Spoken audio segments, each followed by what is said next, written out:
Stupid Flanders.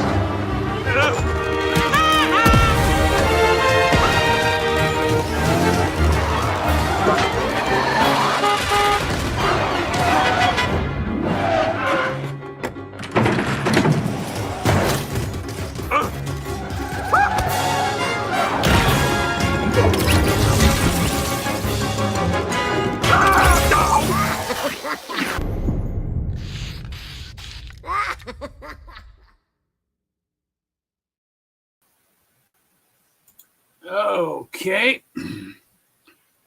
It's a little bit. I had to do some stuff earlier, so I'm not quite sure how that's set right. But put that down a bit. That's a little better. Okay, so let's just get right into it here. First, let's close that. Figured out a workaround for when I can't load the opening just yet, so I just have it queued up. I'm just playing it. Okay, so let's bring that up. Didn't go through the Twitch drop here, so I got the Kangen Kodos glider. Also linked my Kit Disney account, so I'm still waiting for the Simpsons wrap and the First Order Troopers, but they should be along eventually. Oh. How do? Hey, so no anime night, right? Not so far. Remember, there was a time change and anime's in Arizona, so he didn't go through it, so everything's going to be off. Oh, I see. So I'm going to see what I can get away with here. Let's see. There was nothing particularly outrageous in the question. So you're playing the skins, right? Yeah, it's the collab. So the Simpsons is full on. And so far, I got March.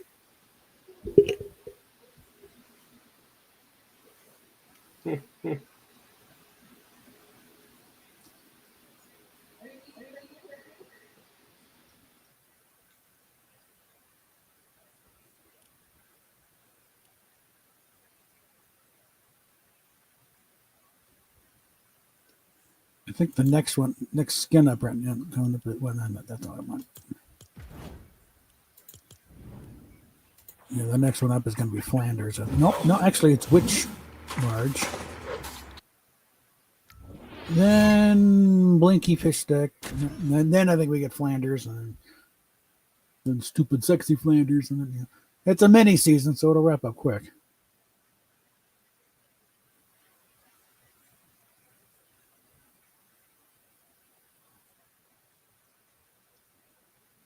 The last couple of days, I had like 50 people watching this. Now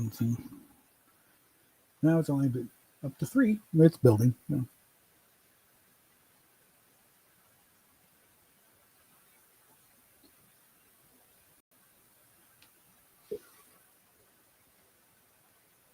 just to warn everybody, when anime does drop the link for the table, we will be bailing out of this and heading over there.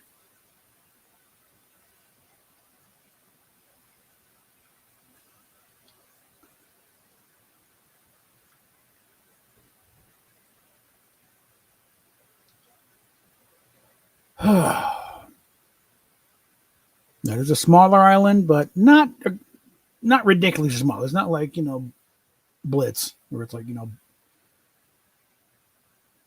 still got plenty of room to run around. I think also the fact they've limited to 80 players around instead of 100.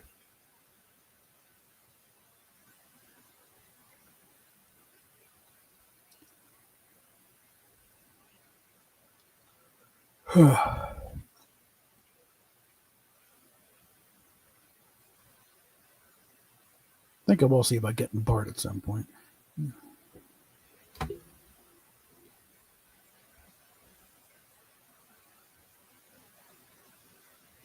Anyway, well, like I kind of tried to make Twitter because of that, Predator trying to find me. Mm-hmm. It's really a good idea anyway. Really. The thing is, like I had nothing to do with him with his he did. Mm-hmm. The only thing I told him now is just he put his own name on his social media pages. Yeah, probably not a bright move. Yeah.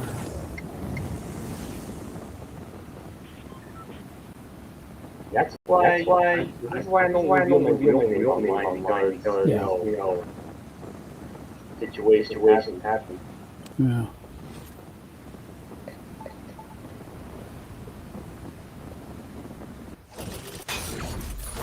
I'm just watching you play.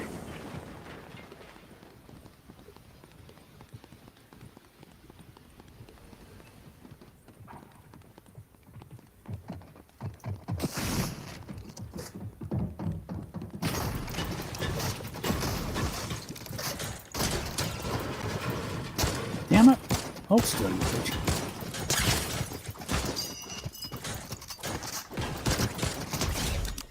Give me that rifle before you hurt somebody. All right. Okay.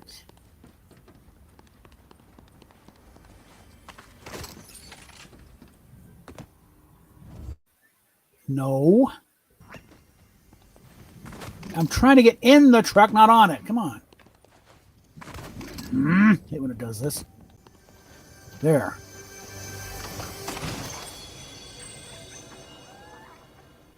All right.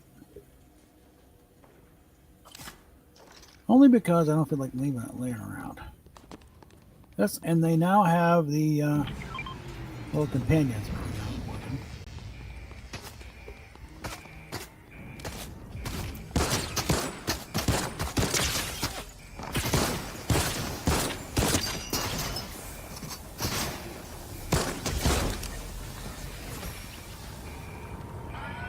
Yes, Marge Simpson with an M1 Garand. Okay.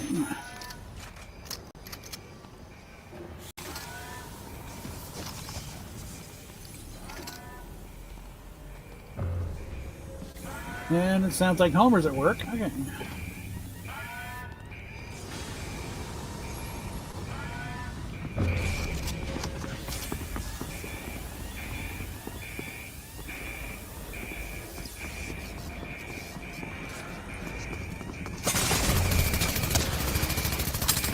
Bitch.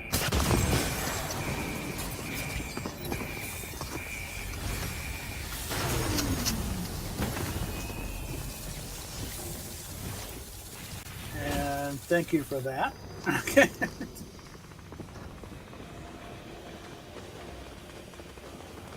Well, again, I think you've asked this before, and it's like, you can probably get that email through my about page. So let me know what you want. I'll see what I can do. Okay. I'm just gonna ready up here.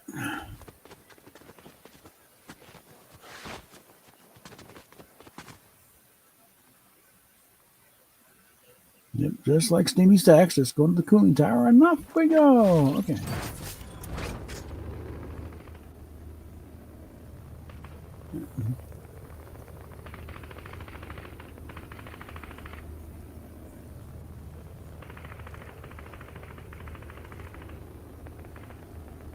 And of course, what's downstream from the nuclear power plant than Camp Krusty?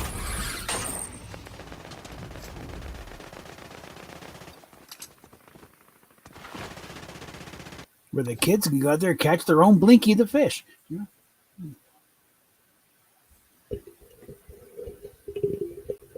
Yeah, I'd like to note that I have not watched an episode of The Simpsons in 20 years, and yet I know all these references. Okay. That's how ubiquitous this show is.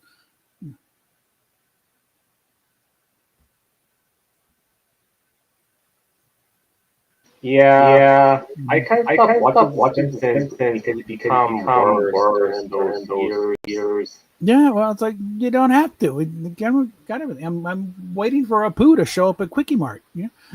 That's What? the only thing we want. Jesus, your timing sucks as usual. I'm in the middle. I can't abort right now. God damn it.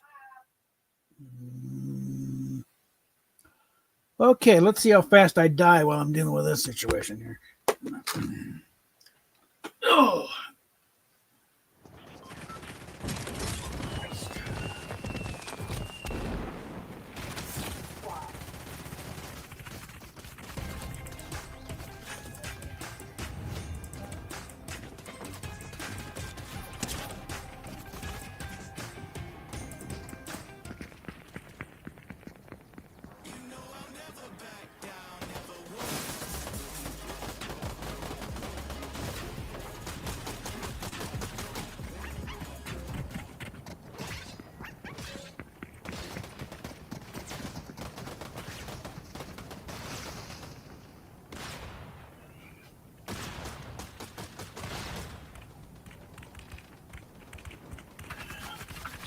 Oh, good. Haven't left the island. This is good. All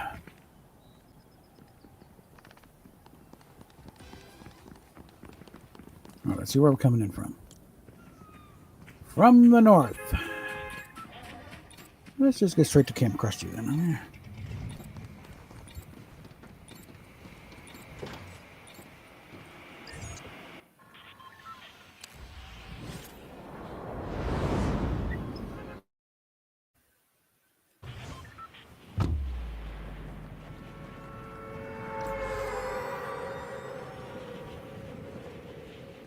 We haven't had a chance to look around the camp much.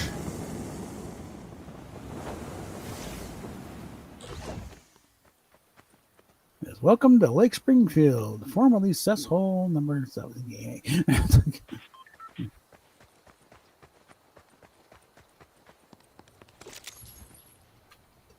All right.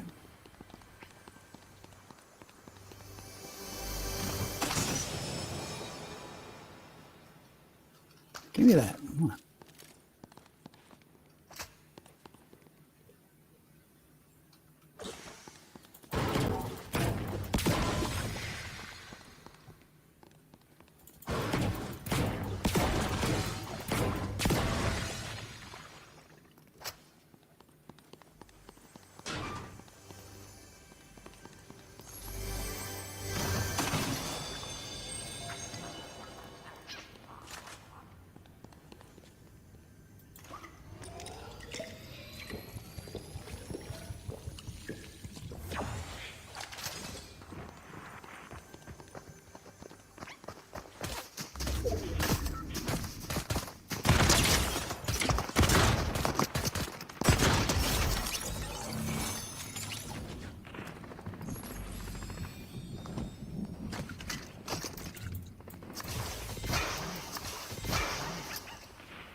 Okay.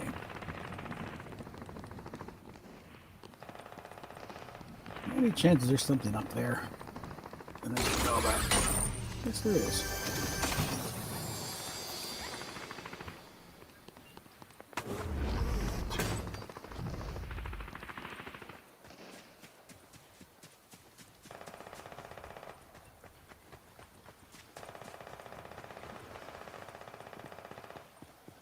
Camp Krusty, the crustiest place on earth.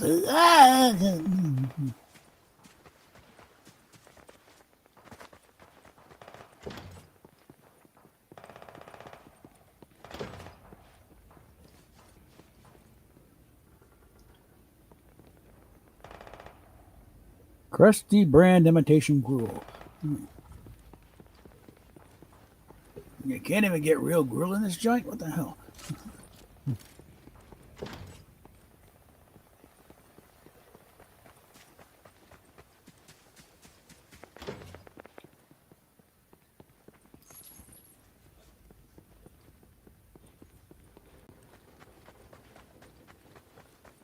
Oh boy.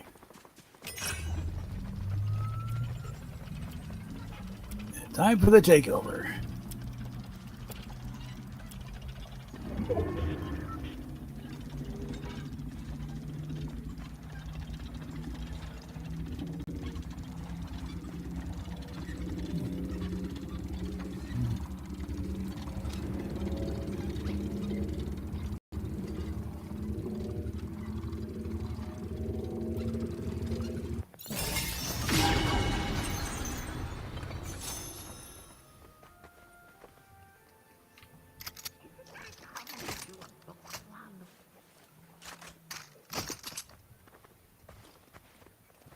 All right, I'm hearing a very familiar voice. Where the hell is she?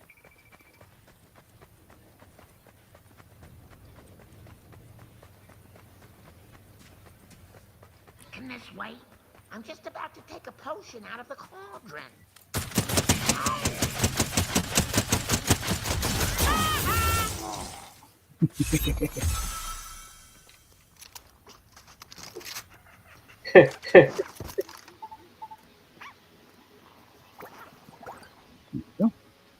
Well, I'm not using my headset microphone. I'm using a webcam. Oh, okay. All right. But anyways, I had to get myself a new head at some point or something because the mods headset kind of like falling off. All right.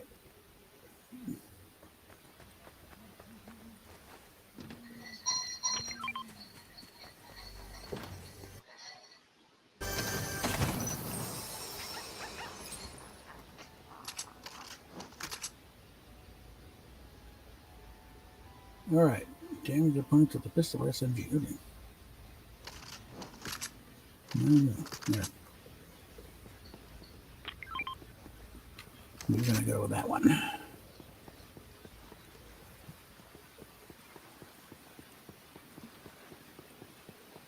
This is a pretty big POI. Especially for such a small map.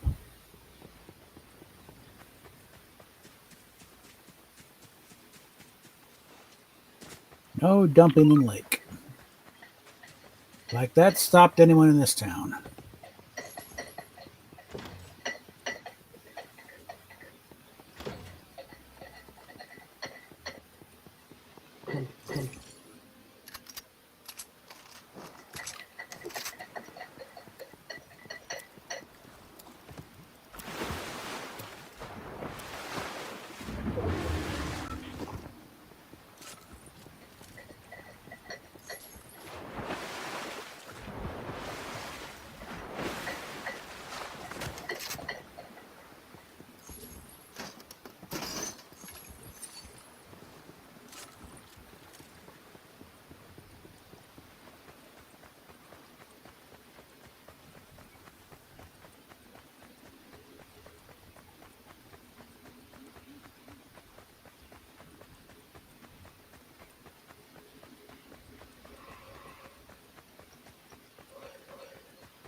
Need to find somebody to damage. Where the hell is everybody?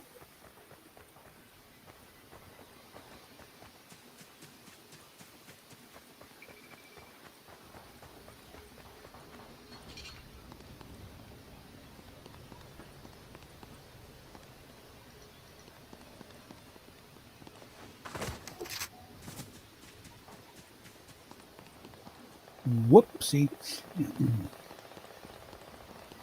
Not going that way.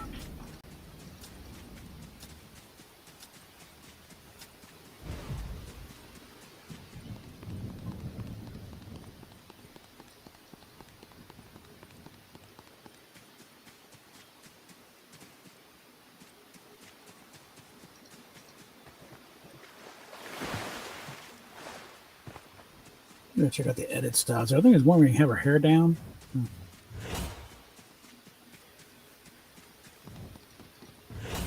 Whoops.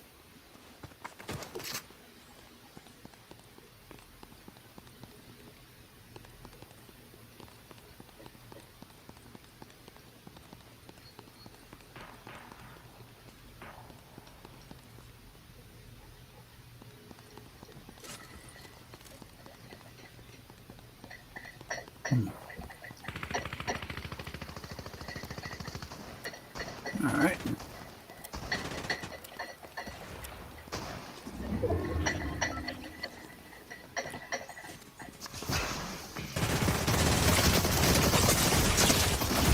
Dang it.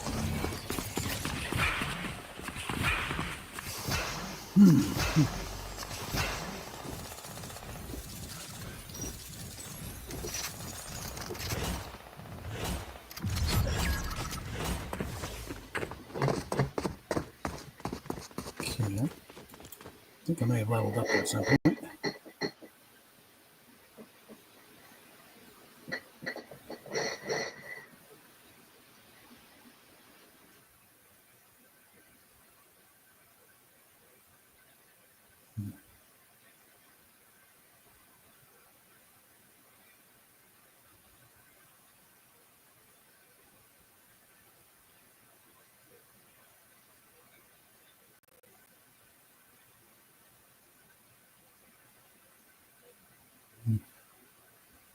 Oops, and bug the shit on the head. So there we go.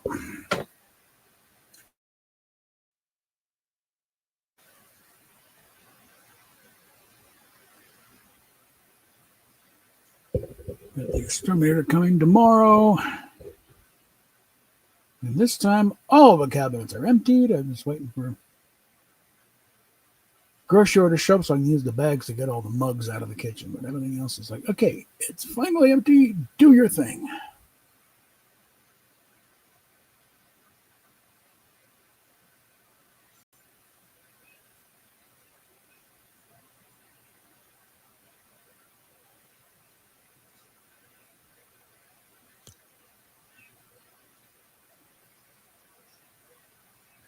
All right.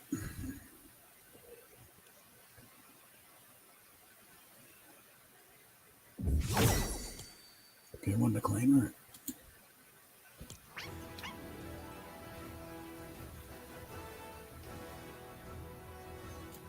Come on.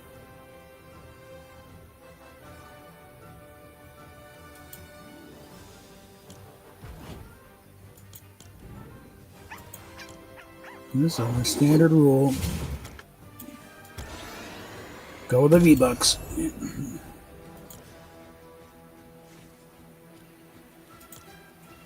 Now, close over to the next level here.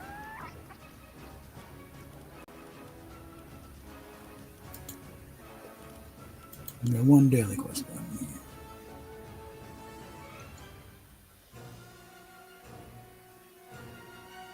And I guess the infantry rifle counted as marksmanship.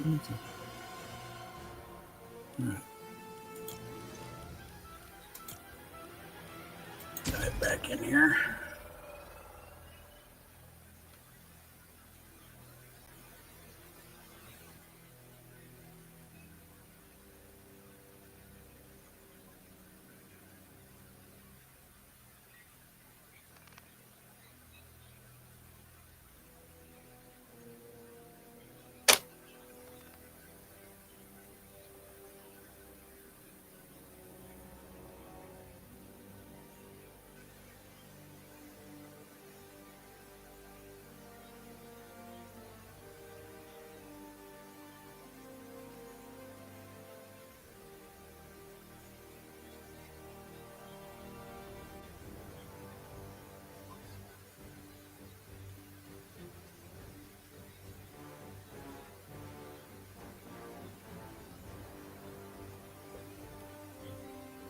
Actually, no. Hold on one second.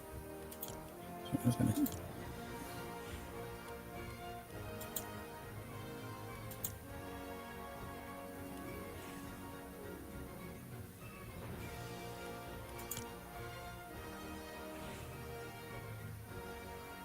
I wouldn't really qualify his hair down, but okay. Because we've seen her younger days where it's just straight down.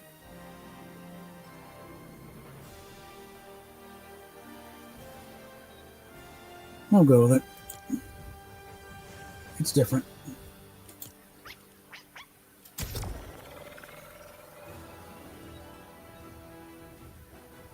A little less pay to lose, you know.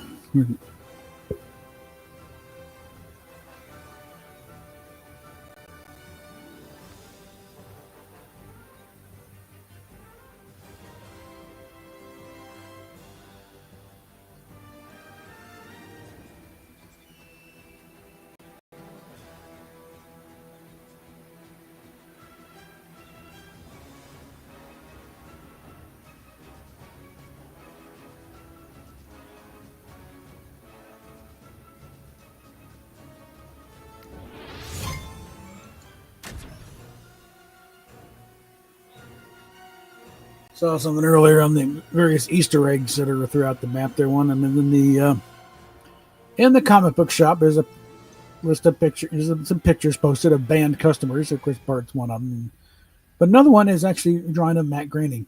So,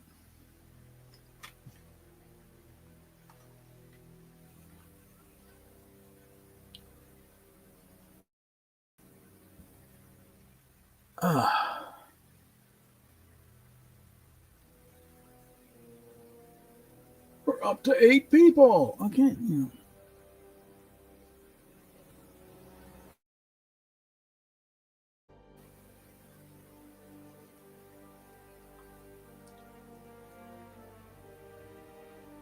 Ugh.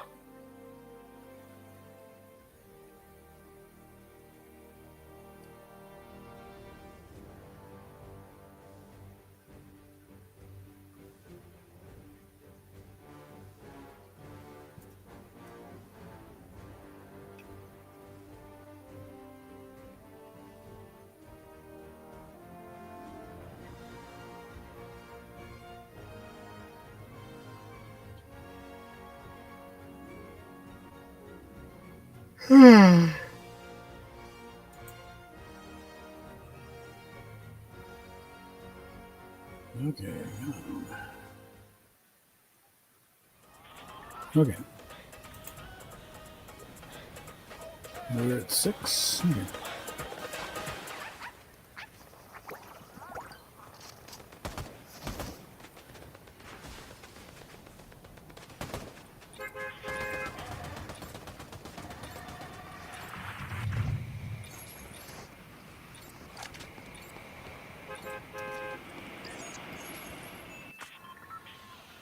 All right.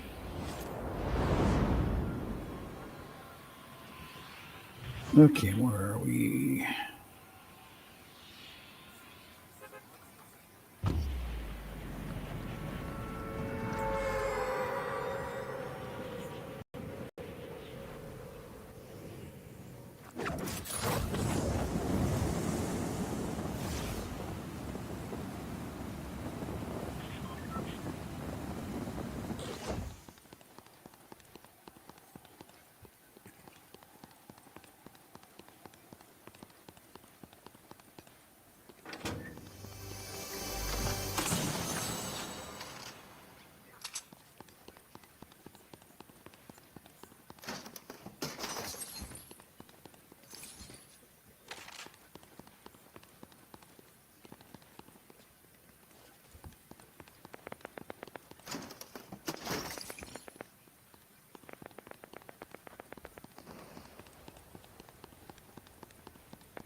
Okay.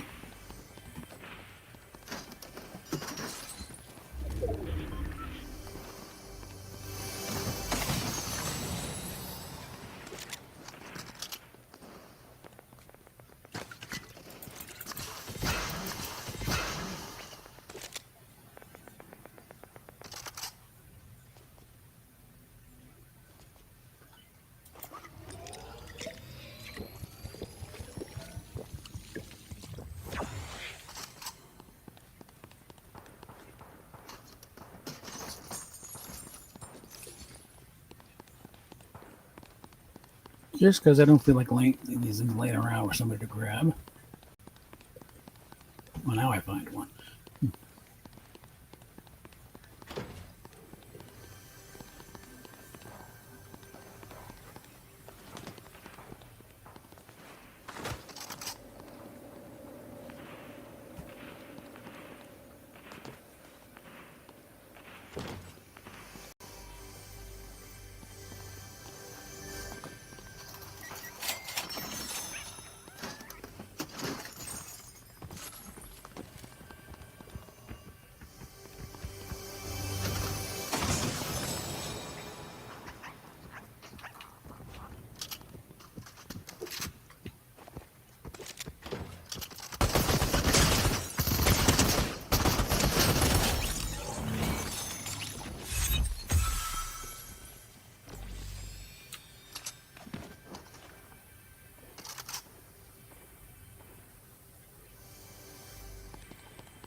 So what's next door? Or just back here? Somewhere in there.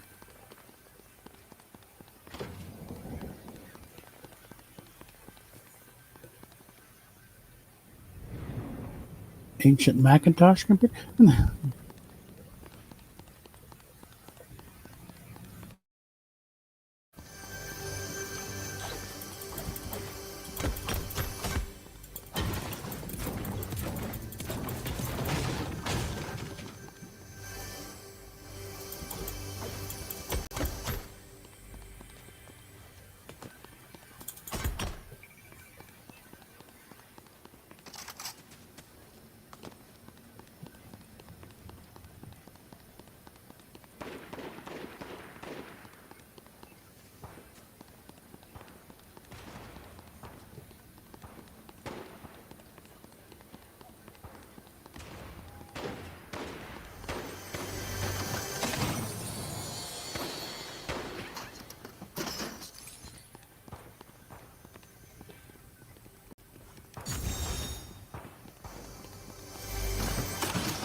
Bitch.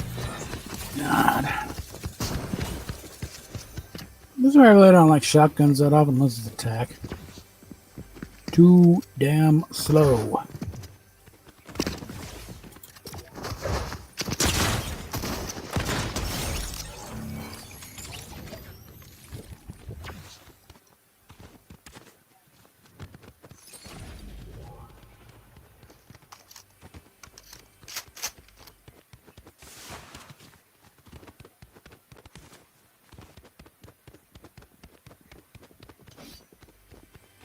Okay, so Jonesy and Hope are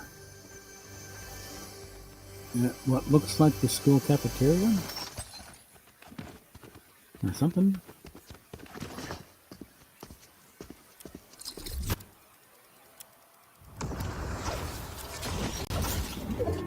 And they can do your rift. Okay.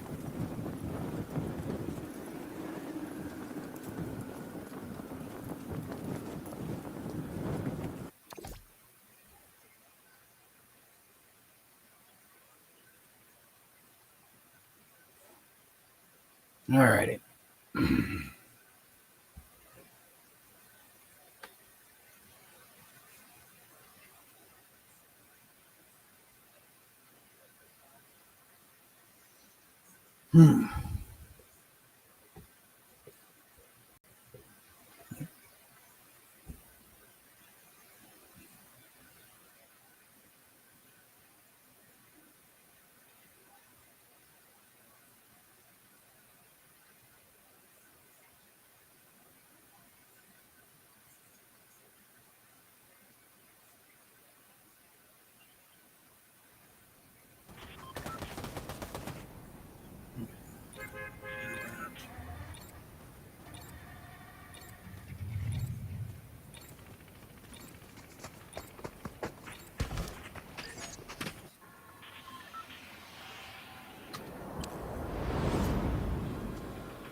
Okay.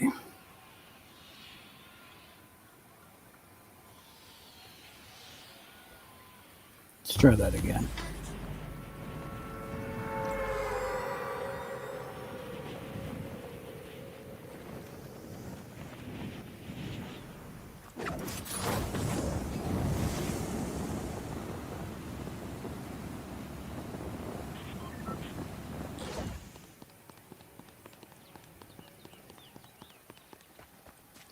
Death in Texas. Two things I avoid.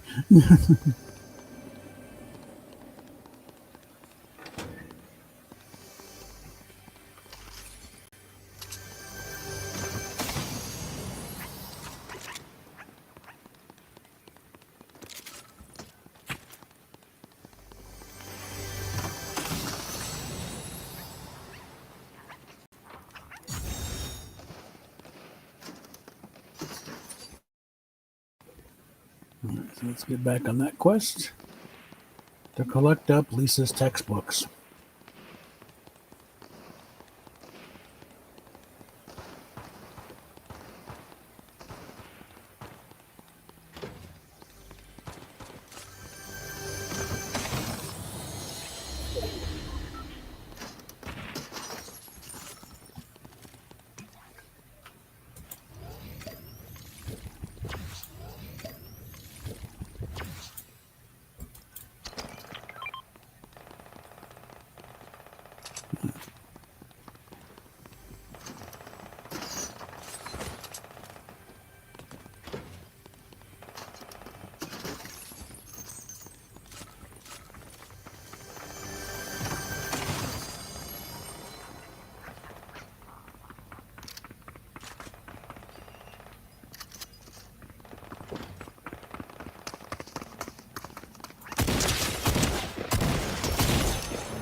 So I prefer the tack. Hold on, let's get this rearranged here. There. There we go. Now,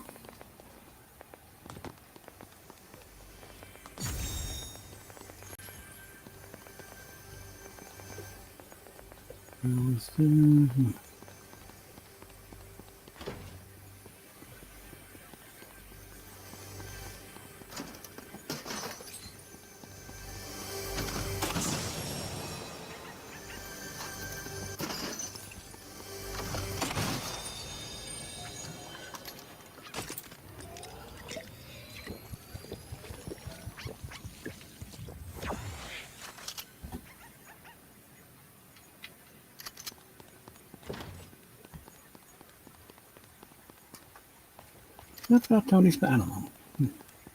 Let's see.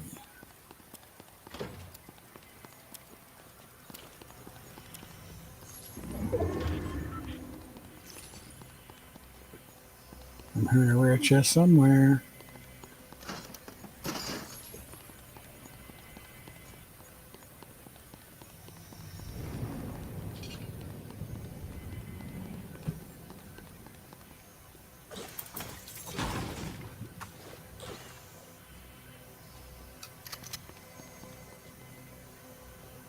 Let's get these books first.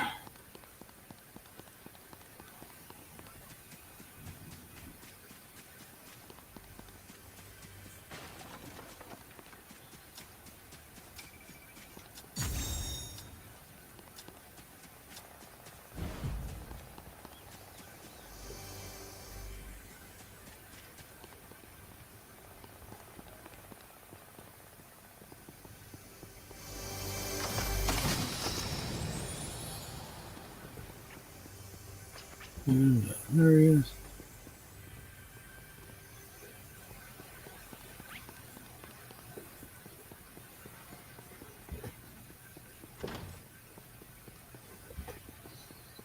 He just bought a house and turned it into a storage locker.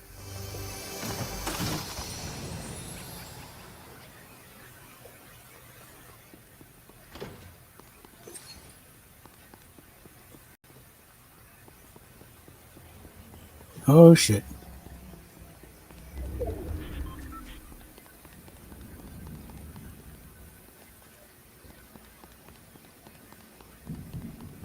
Did I complete all the books?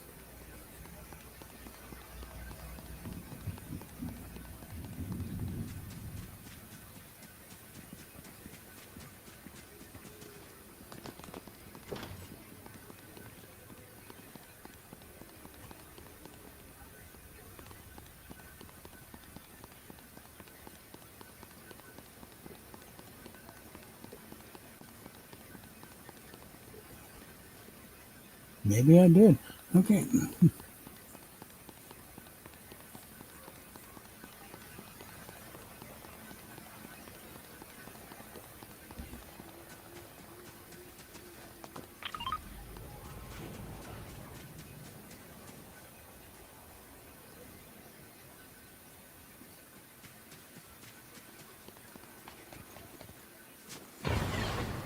It's well.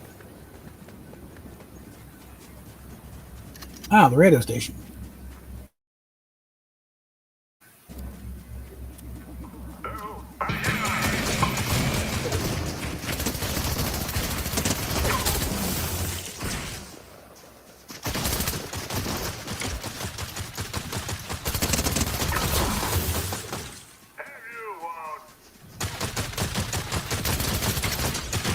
Damn it.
Damn it. I needed that med kit. Ah.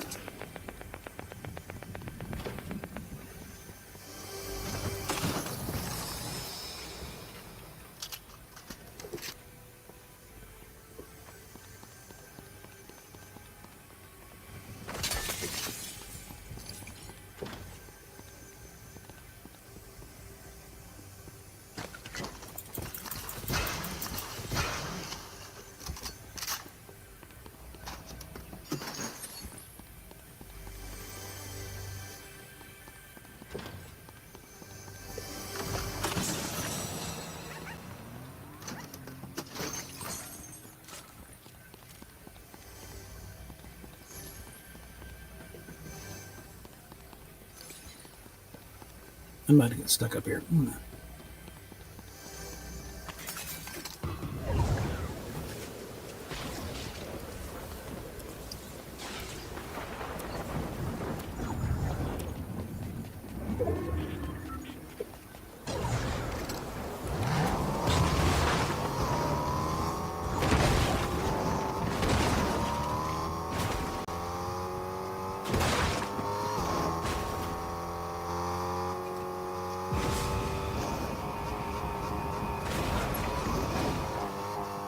All right.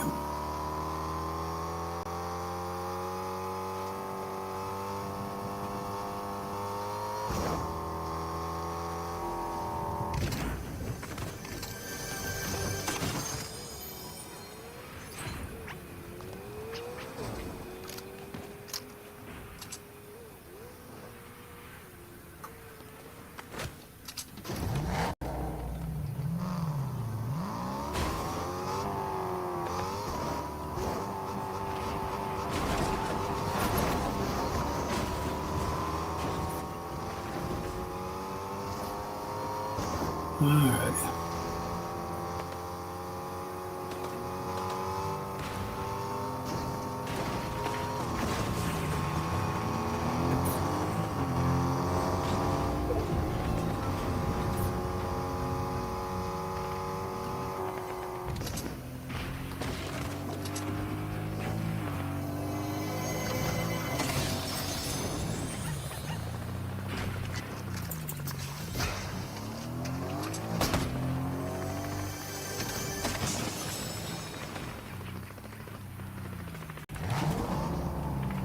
Okay, a little intense here. Ah.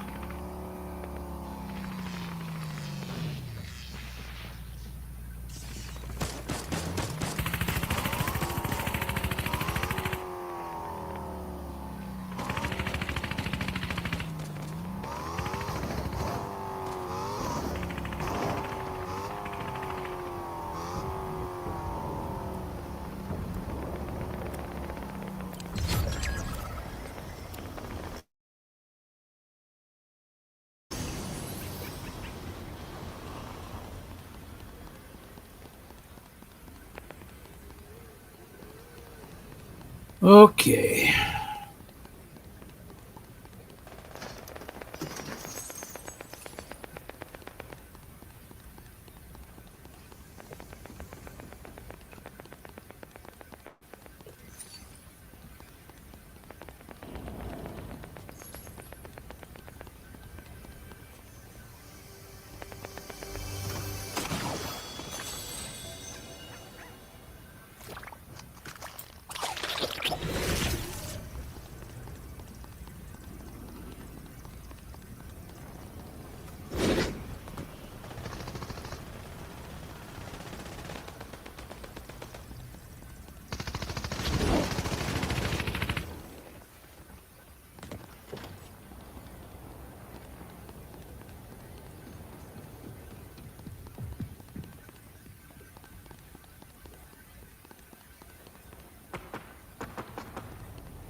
Of course.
All right.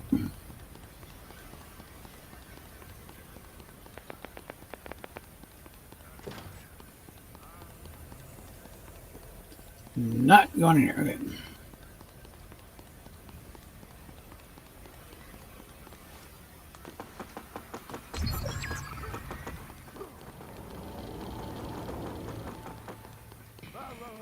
Okay.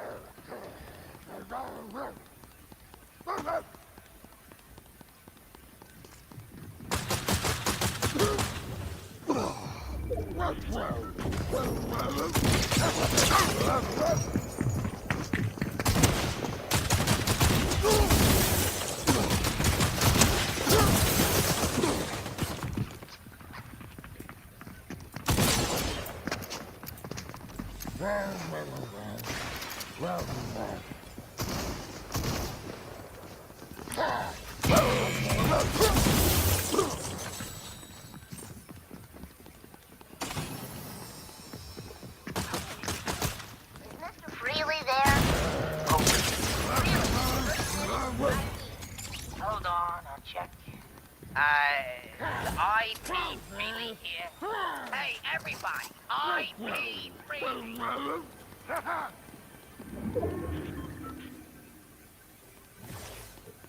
think I better run here.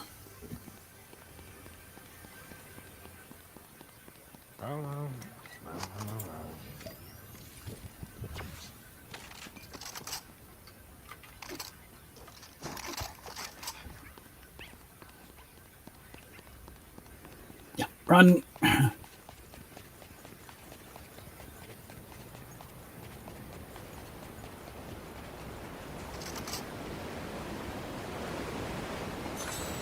Grease up in the water.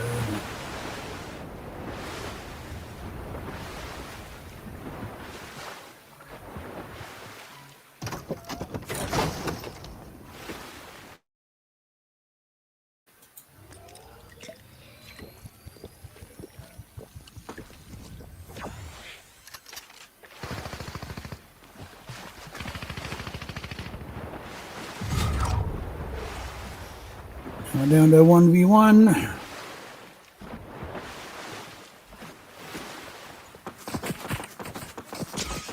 Shit.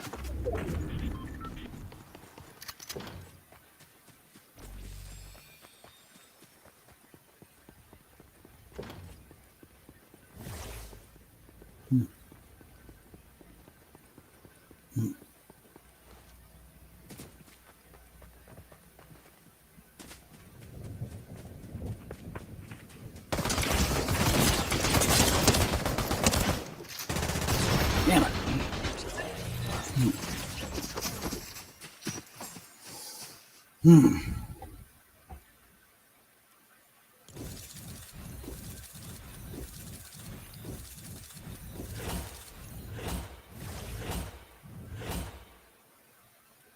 Let's get back. Let me see what we got.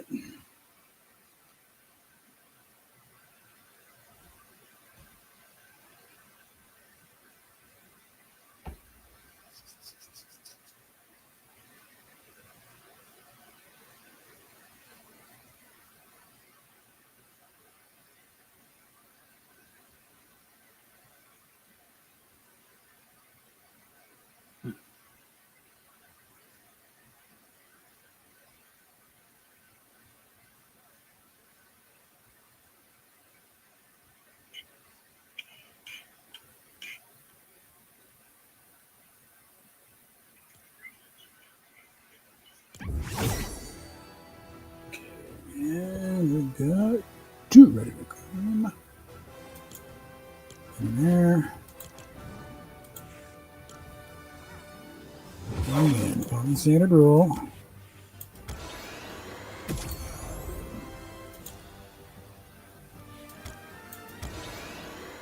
You ducks first.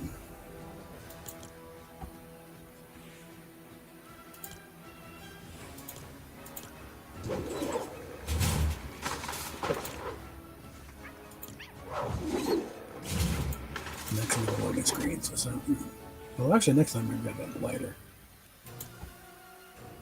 All right, and the quests. We got 2 of the dailies done.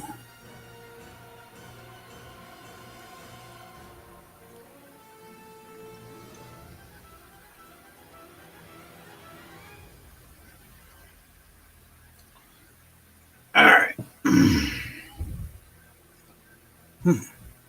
You blow away one more person with an assault rifle or a sharp marksman rifle.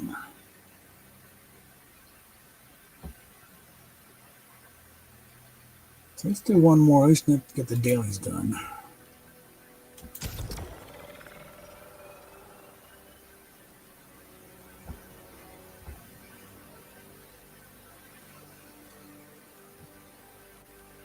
Look at that.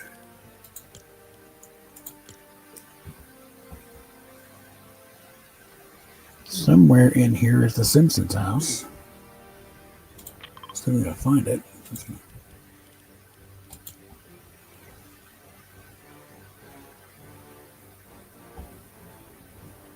How many are watching here? 6 on X and 1 on YouTube.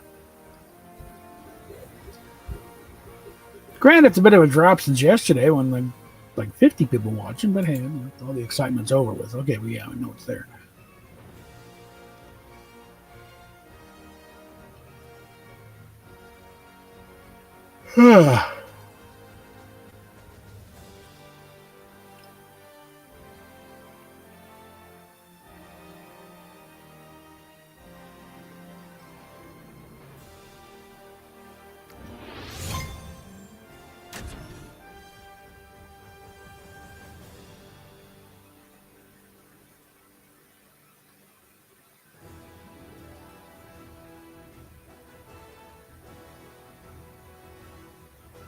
Okay.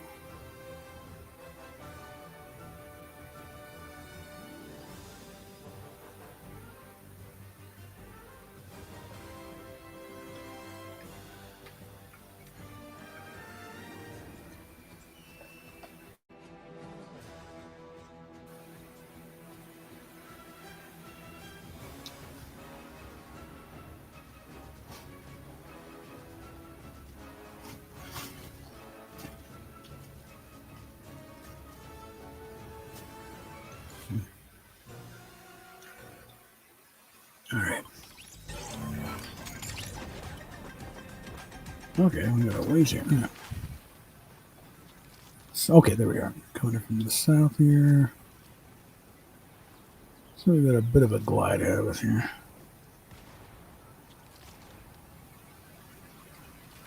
Can I figure out which one's the Simpsons from up here?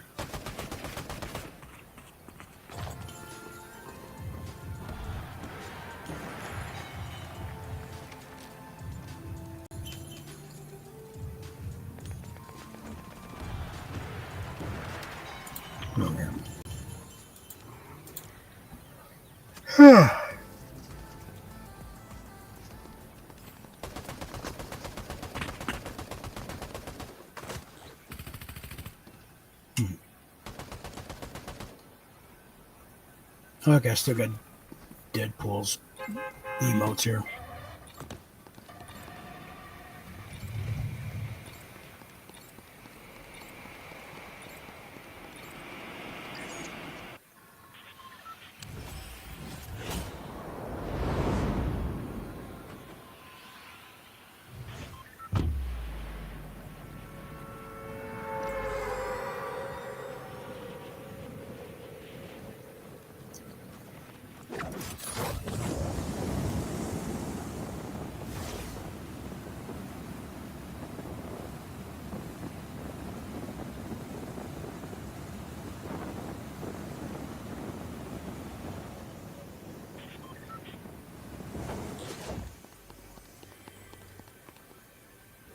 Come on.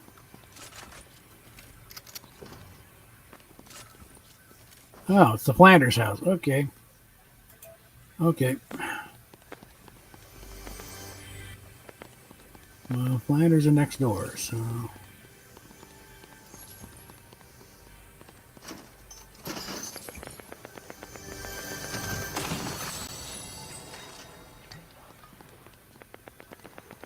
I don't want to go busting their door open.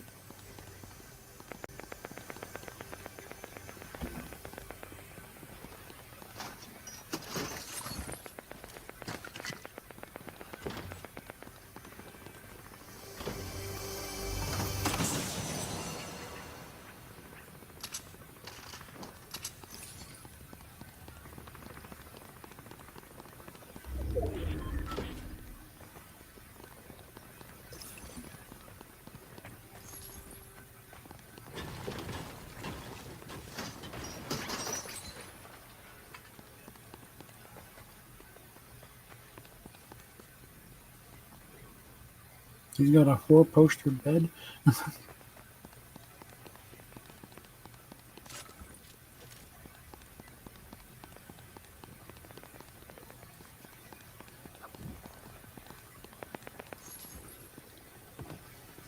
Definitely a ballsy move, killing off his wife.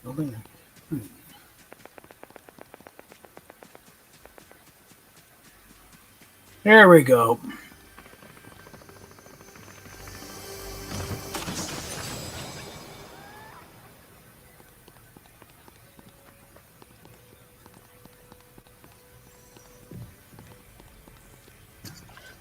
All right.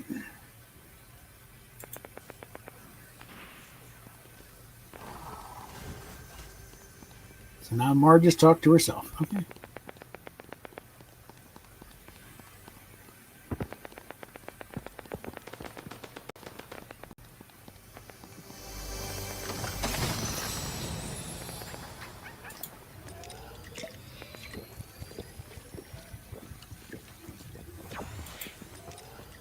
Playroom, I guess. A bit quaint, but all right.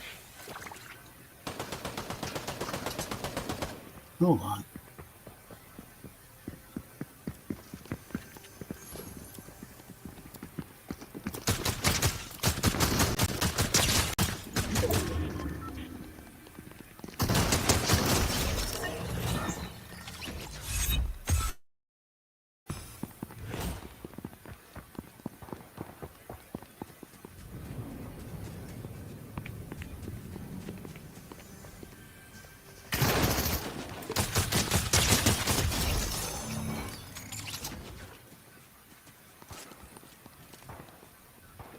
All right.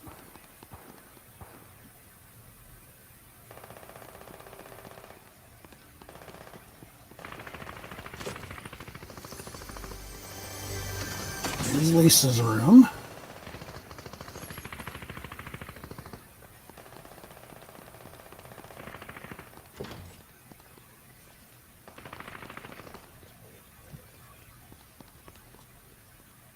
This would be the master bedroom.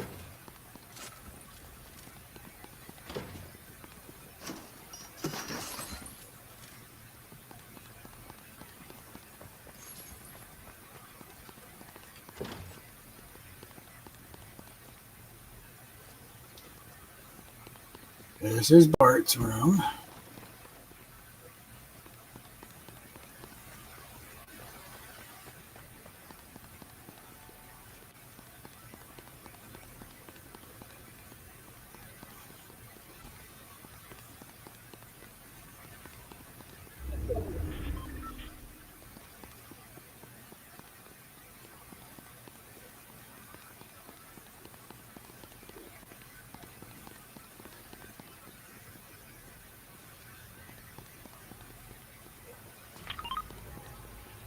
I knew there was a.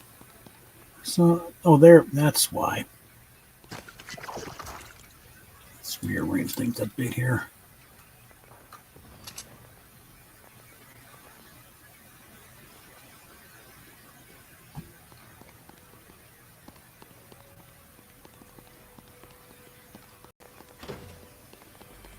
And the garage.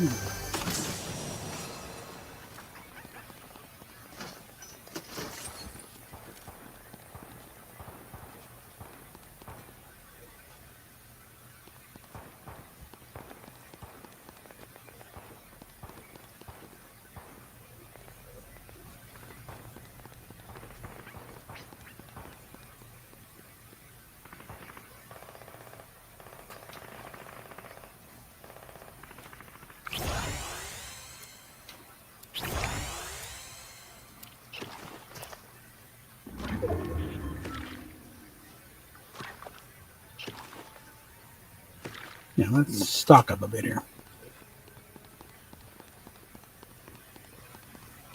Okay. Here we go. Casa de Simpson. That's the car. Yeah.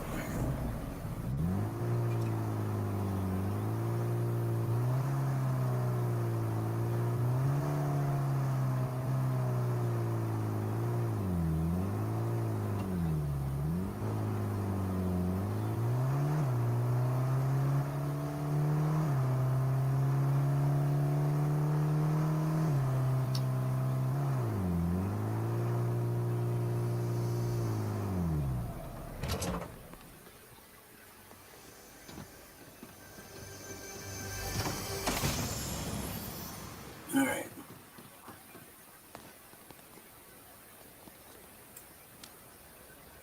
Usual junk. Okay, let's get going.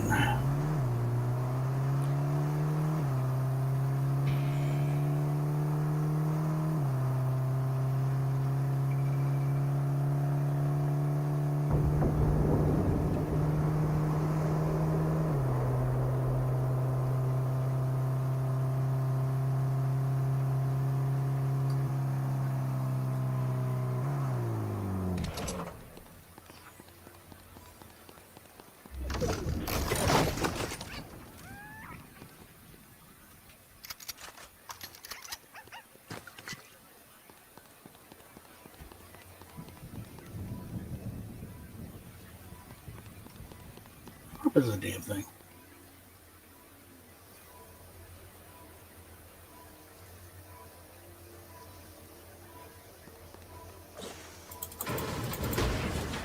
Oh, I didn't mean to call you cookies for Bob. Okay. Mm-hmm.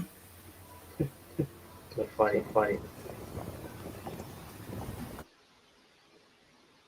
I'm surprised. So we need to get the Homer skin. All right.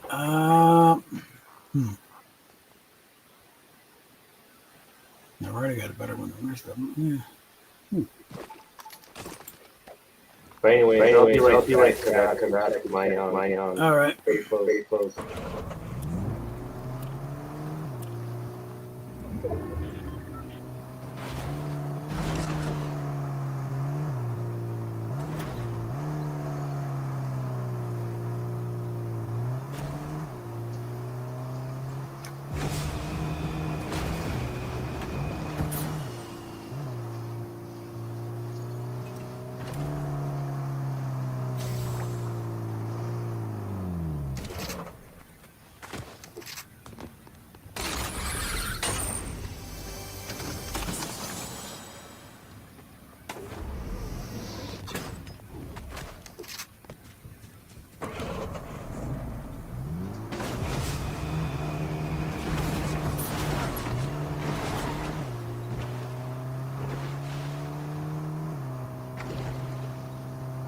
Okay, where's that balloon? There you are.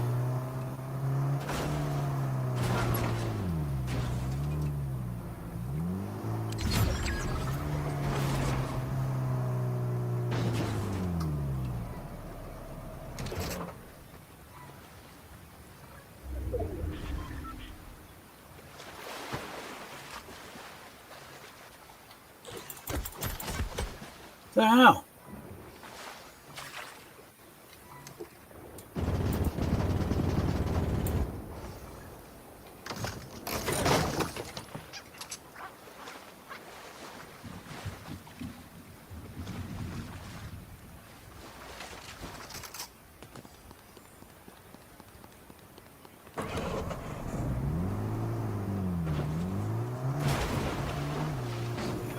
Oh.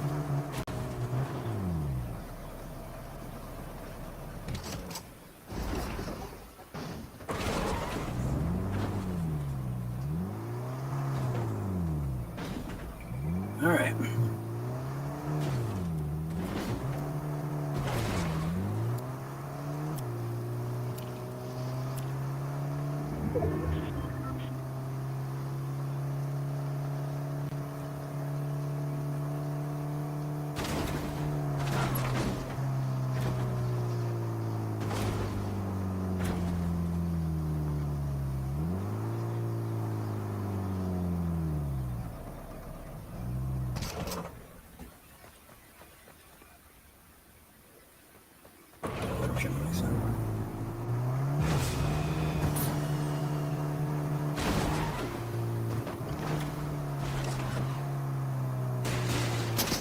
Mother, post bucket son of a bitch.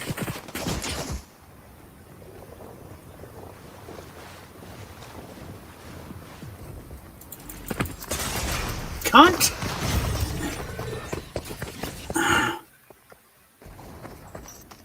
Yeah.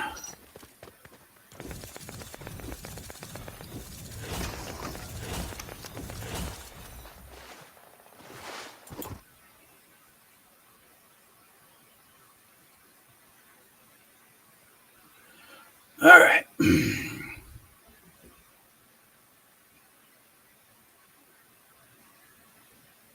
Check the tally.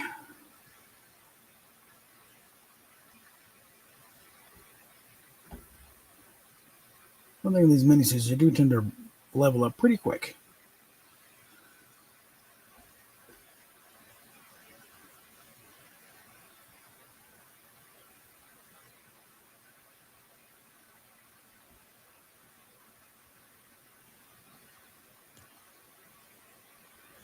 Yep, got something in there. One. Okay, now we got all the V-Bucks we can get.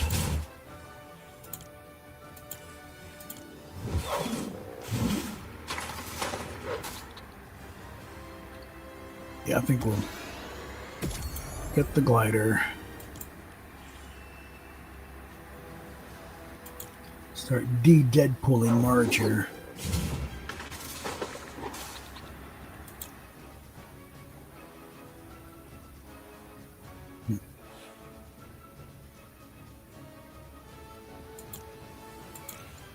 I'm gonna play the game right now, so Okay.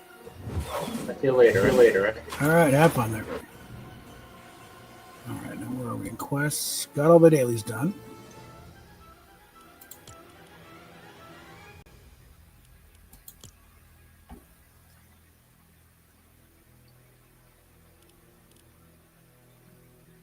Still gotta wonder what the hell's up in it. You should have did something by now.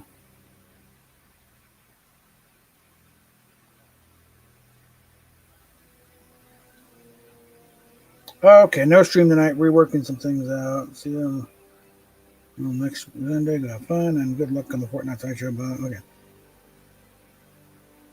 Okay.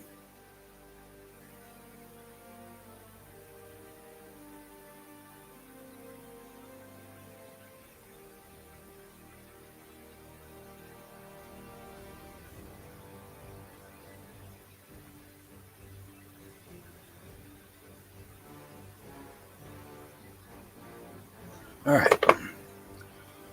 So, no Nights of the Anime Table tonight. He's got things to do. So we're it. So let's go ahead.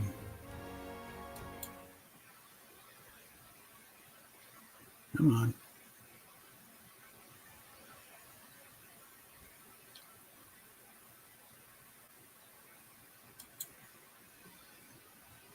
Get back in there. So let's go ahead and make this official. There. Knights of the Anime Table will not be seen tonight, so we may bring you a special presentation. I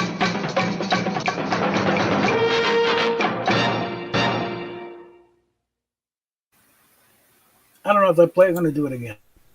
Knights of the Anime Table will not be seen tonight, so special presentation. Special presentation.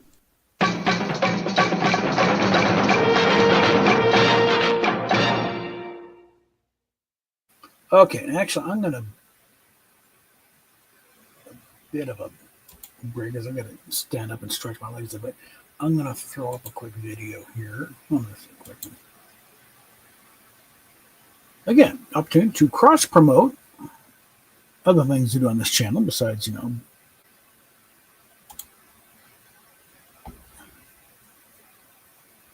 right, come on.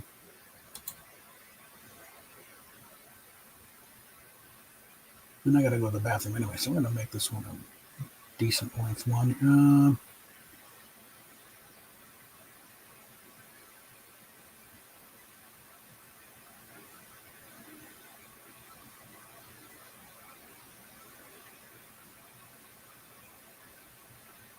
Made one's going to last a little while here. Okay, that one's only 20 minutes.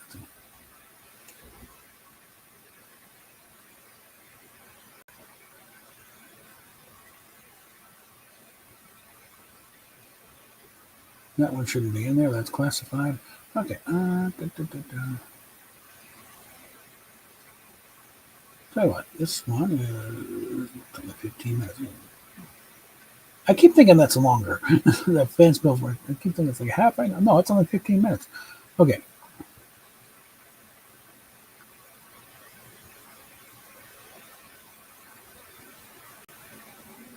It's only 12.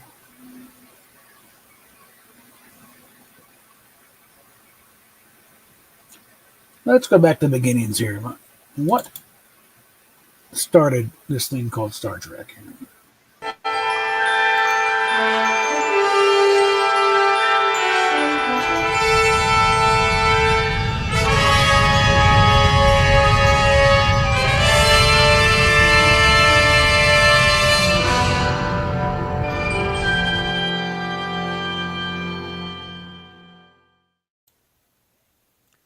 Okay.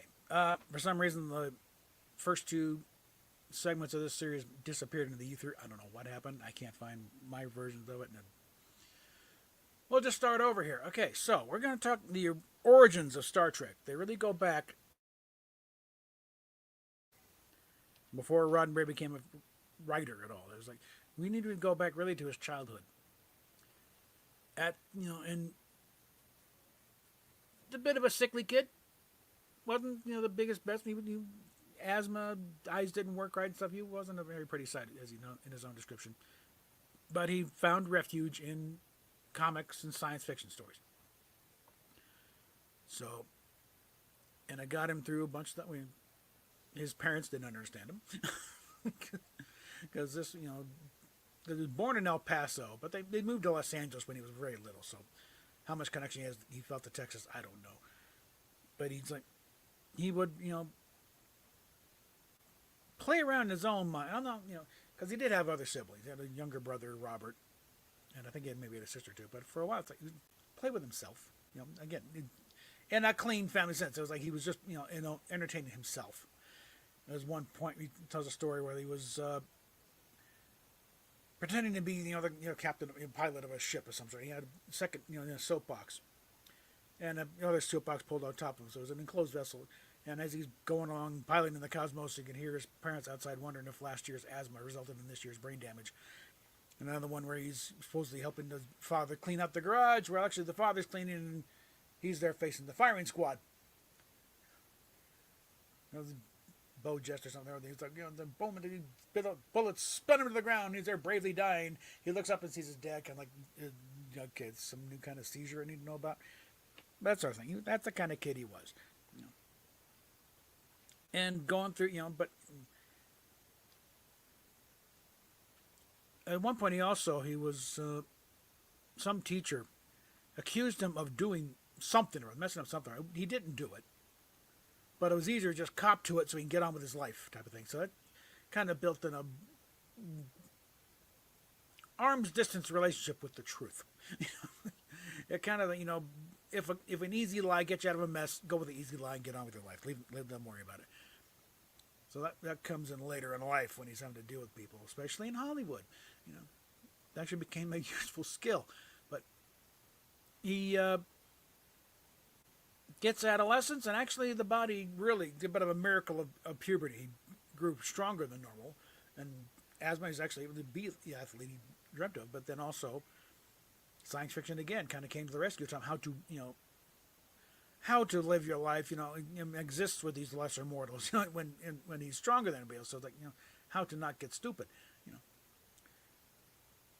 And then gets to high school.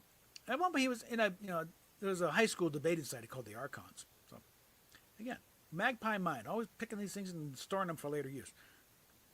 I think there was something probably way back when. You think I want to write some of these stories. I want to do something like that. So I don't, that stuff gets instilled early on. So, graduates high school.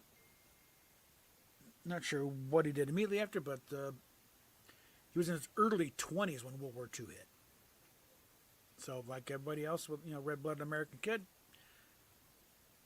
and his dad went out to World War I. Well, Gene signed off for World War II. He joined the Army Air Corps. Eventually became a pilot in a B-17 in the Pacific. Won the Distinguished Flying Cross, which is no mean feat. I think there was a couple of incidents where some crewmen got bad. He was cleared of all things. It wasn't his fault. Got back to the States. And like a lot of pilots, transferred that career into flying for, civilian airlines. In this case, it was Pan American. And it was during this time when he was deadheading. It was basically when he's just hitching a ride. He's not part of the crew. But one of the benefits of being a member, being an employee is you get to hitch rides on planes that happen to be going your way. So he's in the back on this plane. He's going, it's over Syria when it goes down. The flight crew's killed. That they kind of nose in. And suddenly he's in command here of this, of the situation here. And he's got to, shepherd all these survivors across the desert. And this is, late 40s or so. And he's got, he's injured himself. He's got some broken ribs. He didn't come through totally unscathed, but he's having to negotiate with local Bedouin chieftains. No, don't get them everyone to safety. And it was in the, it was quite, came out legitimately as a hero. But that kind of like, enough with flying. It's like, regularly when he was on flying somewhere, he slamming them down. I was like, "What? You're afraid of flying?" No, I used to fly when I know what happens. So if one person had a legitimate reason to get jumped on the flight, it's Gene. Again, his dad was an L.A. cop, I think, so it was like parlaying that too. Hey, my dad was a cop. I want to be one too. So he got into that. And again, I think there's still this thing of you wanted to be a writer, and to be a good writer, you got to rack up some life experience of some sort, either yourself, either their own, or get hooked up with people who do have it, so you can learn from them, kind of tell their stories. So he was a motorcycle cop. He worked the the bunco squad. No, he would get there where you see the worst of humanity. This is L.A. Back in the bad old days, the 40s and 50s stuff, And after enough of that, in fact, that's where there was an incident where, again, this is where he's trying to get, start as a writer. They don't want to carry a badge and a gun for the rest of his life. He wants to be a writer, And there's a thing where he's at this one bar where all the top name agents hang out. And it's inside, 50s, dark, the big, the Bada Bing Club, Doors burst open, so you got sunlight streaming in. The big, huge motorcycle cop. Roddenberry's over 6 foot, just in his stocking. So add on that all the leather jacket and the boots and the gear and the helmet and the mirrored sunglasses. Rides his motorcycle into the entryway there. Gets on the bike and says, Swifty Lazard! Swifty Lazard, one of the top agents in Hollywood ever. Okay? And so, but also, small guy, bald head, huge glasses, Think if anyone remembers, Larry Bud Melman from the old David Letterman days. Picture that kind of character. No hair. At least by the time I was aware of him. I don't know, he may have hair then, but it was big, beefy motorcycle cop just shouting out your name. It's like the Red Sea parted, and there's Swifty all by himself. Everyone else is, boom, walks up, pulls out a big manila envelope. You better read this. Plops it down on the bar, walks up, getting his bike, builds up, and then everyone cries, "What was it?" And then opens it up. It's a script. Do you know that guy? No, but that son of a bitch is going to get read now. To that, so, yeah, that sort of thing. That sort of thing you do because everyone wants to sell a script somewhere. Then line forms to the left, goes around the block. So it's a very effective way of jumping the line. But Gene gets himself in as speechwriter for Chief Parker at the LAPD. And Chief Parker, arch conservative at the time, so very much law and order and crime, enforce the law and punish these bastards. Very hard nosed guy. And so Gene learned a thing about having to write speeches that would work for this guy, even if he probably diametrically opposed everything in it. You're writing for him, So it's kind of like very learned skill on how to write for others. Don't just write your own point of view. How to come at other points of view, and don't make them look like idiots. And because of that, he became kind of the liaison for shows wanting to do like Dragnet, for instance, or Mr. Highway, the Highway Patrolman, Mr. District Attorney. That's right, where they want to know how does it actually work. Are there some actual cases? Because there's always weird cases come across. Like you're not going to believe this shit. Like the truth is stranger than fiction. Well, it's again, the whole thing with Dragnet was the stories you're about to story you're about to see is true. The names have been changed to protect the innocent. Roddenberry was there with hey, here's a good one. And eventually, it's like, okay, I think I can write my own now, dealing with these guys. And he started doing something under the name Robert Wesley. No, that was a pen name for him, because moonlighting was rather frowned upon at the LAPD at the time. But he started doing his own stuff. Like I said, doing stuff for Mr. District Attorney was a show at the time. Highway Patrol was one. And also, first science fiction script he sold was something, The Secret Defense of 117. It's for like craft theater. One of these, anthology things where they show a different story every name. And this is one, it had Ricardo Montalban in it. And one day I'm going to dig up what the story is all about and all that. I don't think there's any existing video copies out there. Maybe there are. On that front, I recommend Mission Log Podcast. They're doing the whole thing, genealogy, where they're going through his pre-Star Trek days. And see, kind of put together, see what led to Star Trek. And right now, they're doing a thing, the show he created, actually, that nobody knew about, but he had created a show before the time. But we'll get to that in a minute.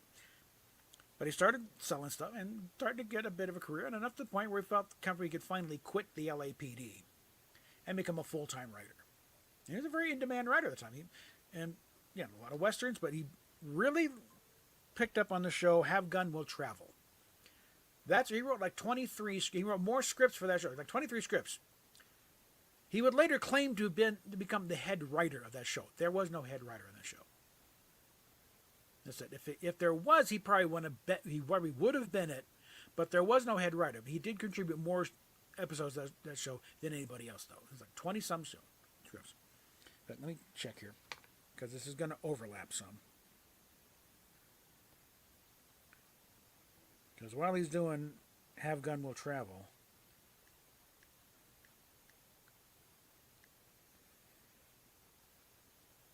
let's see, it's 1957 to 1963. And while he's writing this, he did have a show of his picked up called Wrangler, 1960. It was kind of a mid-season thing. It wasn't necessarily. It didn't. It's like the Ford show, which sort of Ford was sponsoring one of the anthology shows, hosted by Tennessee Ernie Ford. Convenient. Well, they were off for the summer, and so they gave Roddenberry this slot of this Western in 1960. I think there was no real guarantee that they were going to be picked up for real, but it's like, let's give you this, see if you can prove yourself.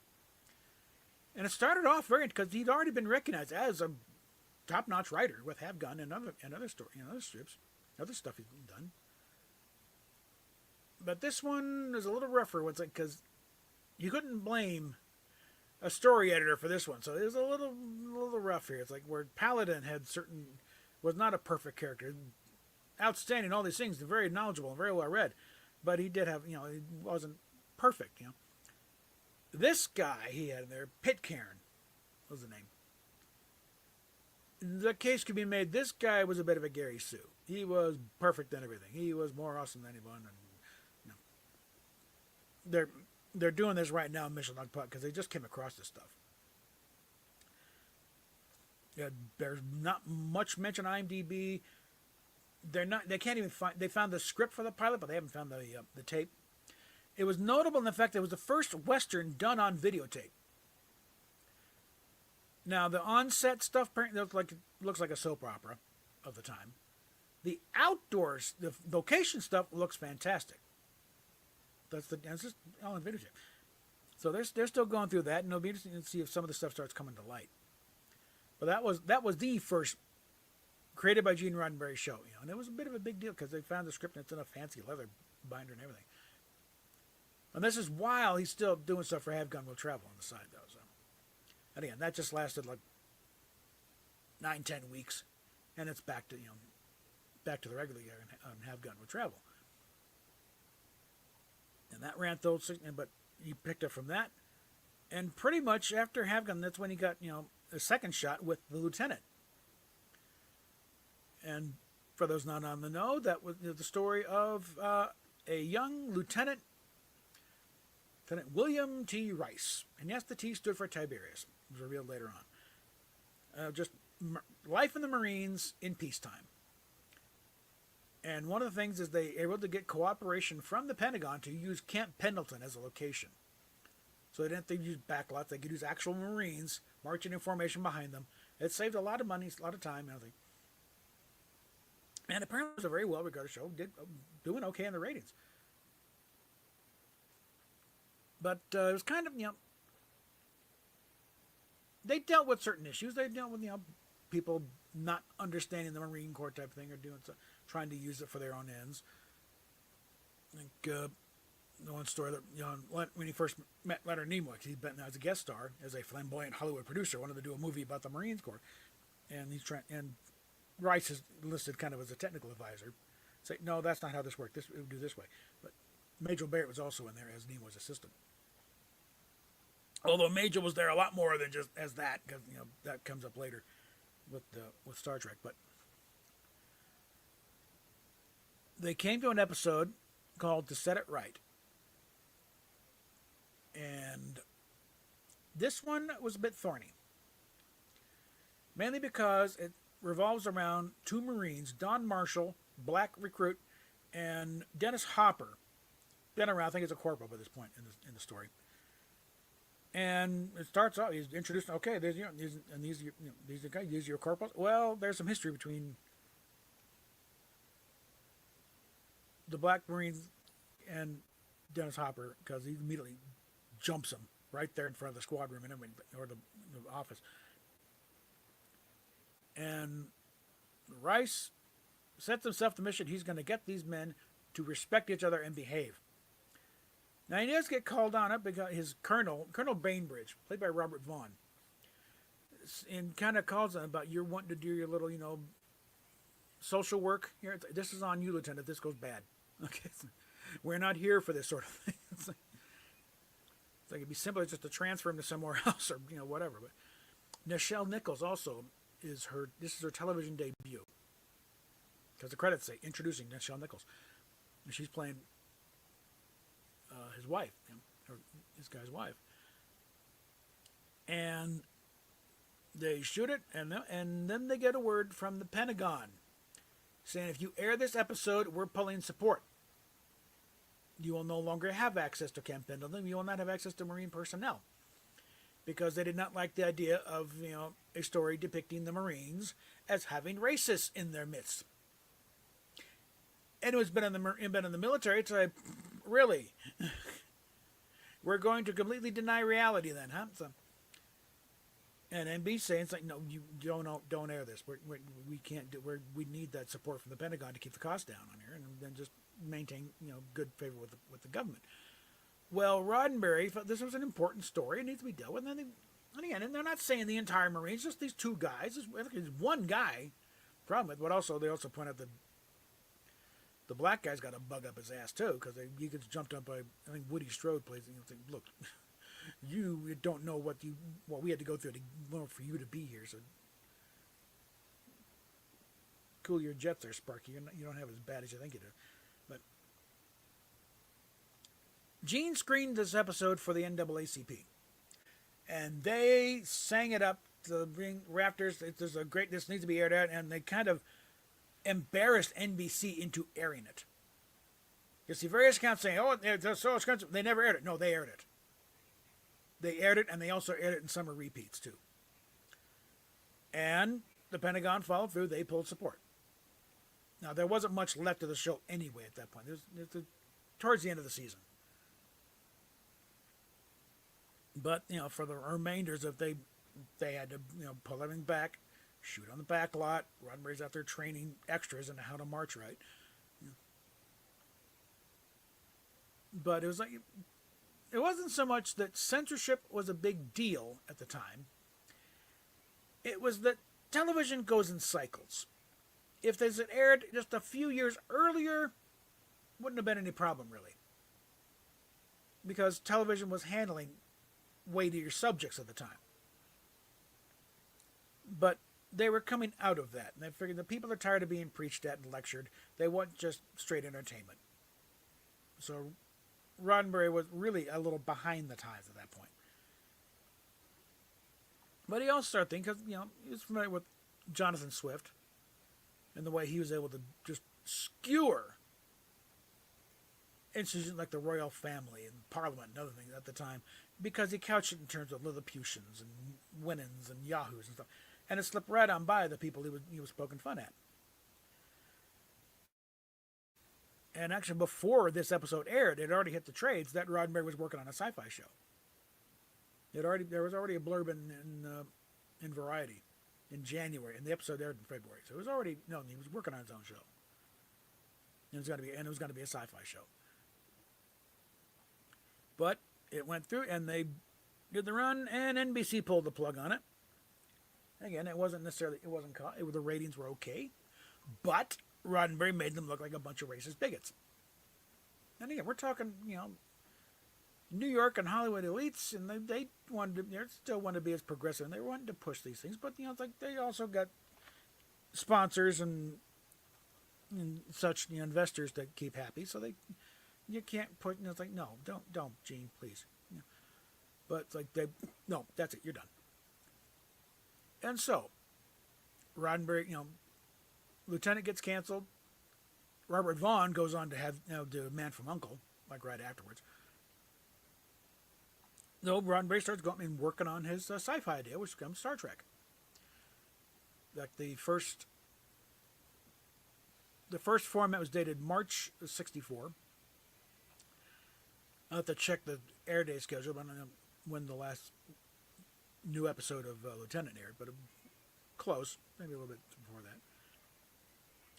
As some accounts, he shot it all over Hollywood in the very short sequence of time between the time he had this thing written and the MGM had first dibs. They passed on it, and it's pretty close when it wound up at Desilu.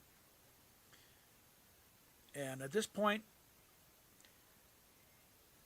Desilu is sitting there with a lot of empty sound stages.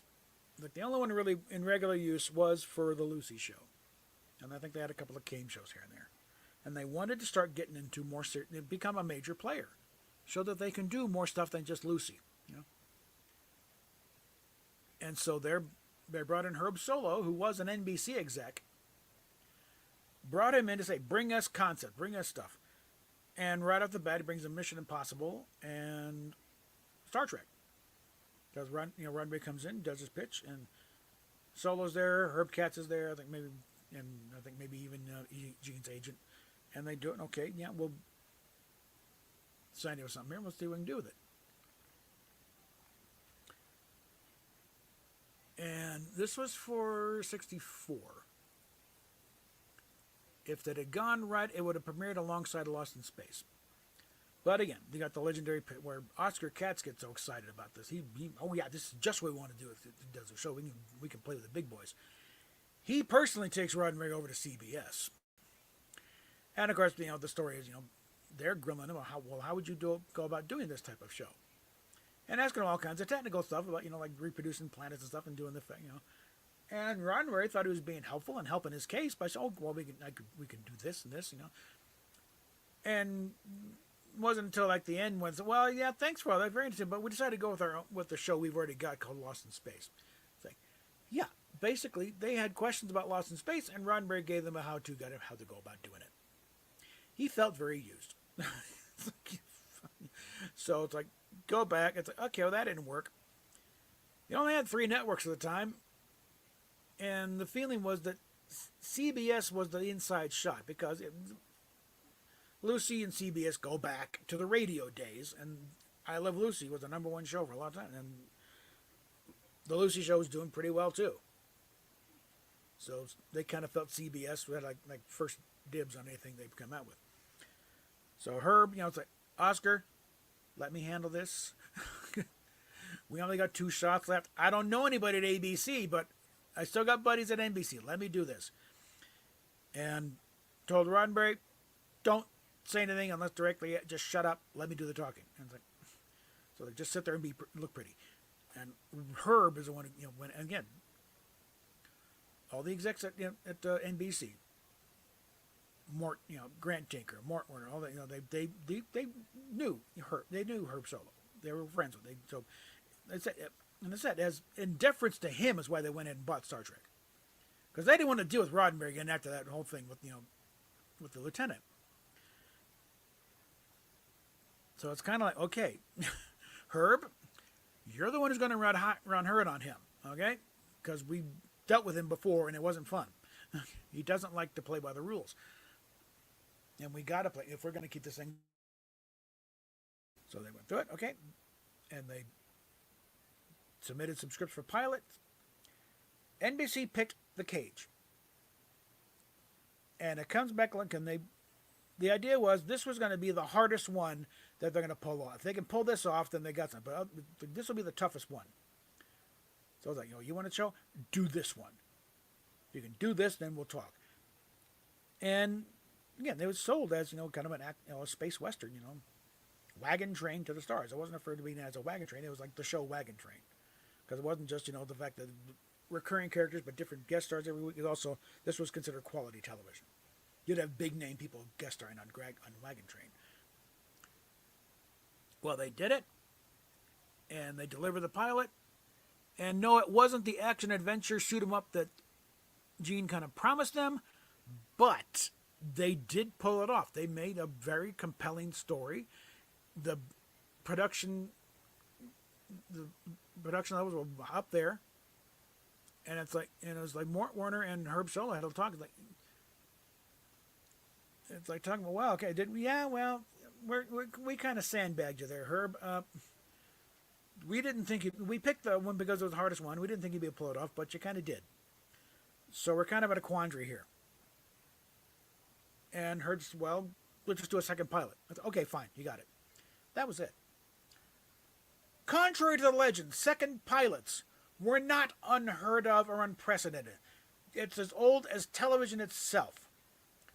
Again, trying to turn radio shows into TV shows. There was one that went through like 4 or 5 pilots. Lumber shows went through 2 or 3. Like Fibber McGee and Molly went through like 3. There was a spinoff, The Great Gildersleeve went through a couple. And other ones, like shows that never went anywhere, but still went through a couple of months because they really wanted to make this thing work. One of them shows, like, I forget the title, but it's like he was going to star Vincent Price and Peter Lorre. It's like that could have been a good show. They tried, and in fact, at the time, they got approved to make make The Way No Man Has Gone Before, do a second pilot for Star Trek. Desilu was making a second pilot of a sitcom idea for NBC. So not only was it not unprecedented, it was a little unusual.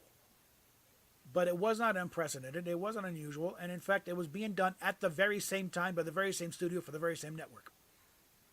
So frankly, Bob Justman should have known better when he made those unprecedented now, it's president then, unprecedented now. No, Bob, they were doing the same thing across the lot.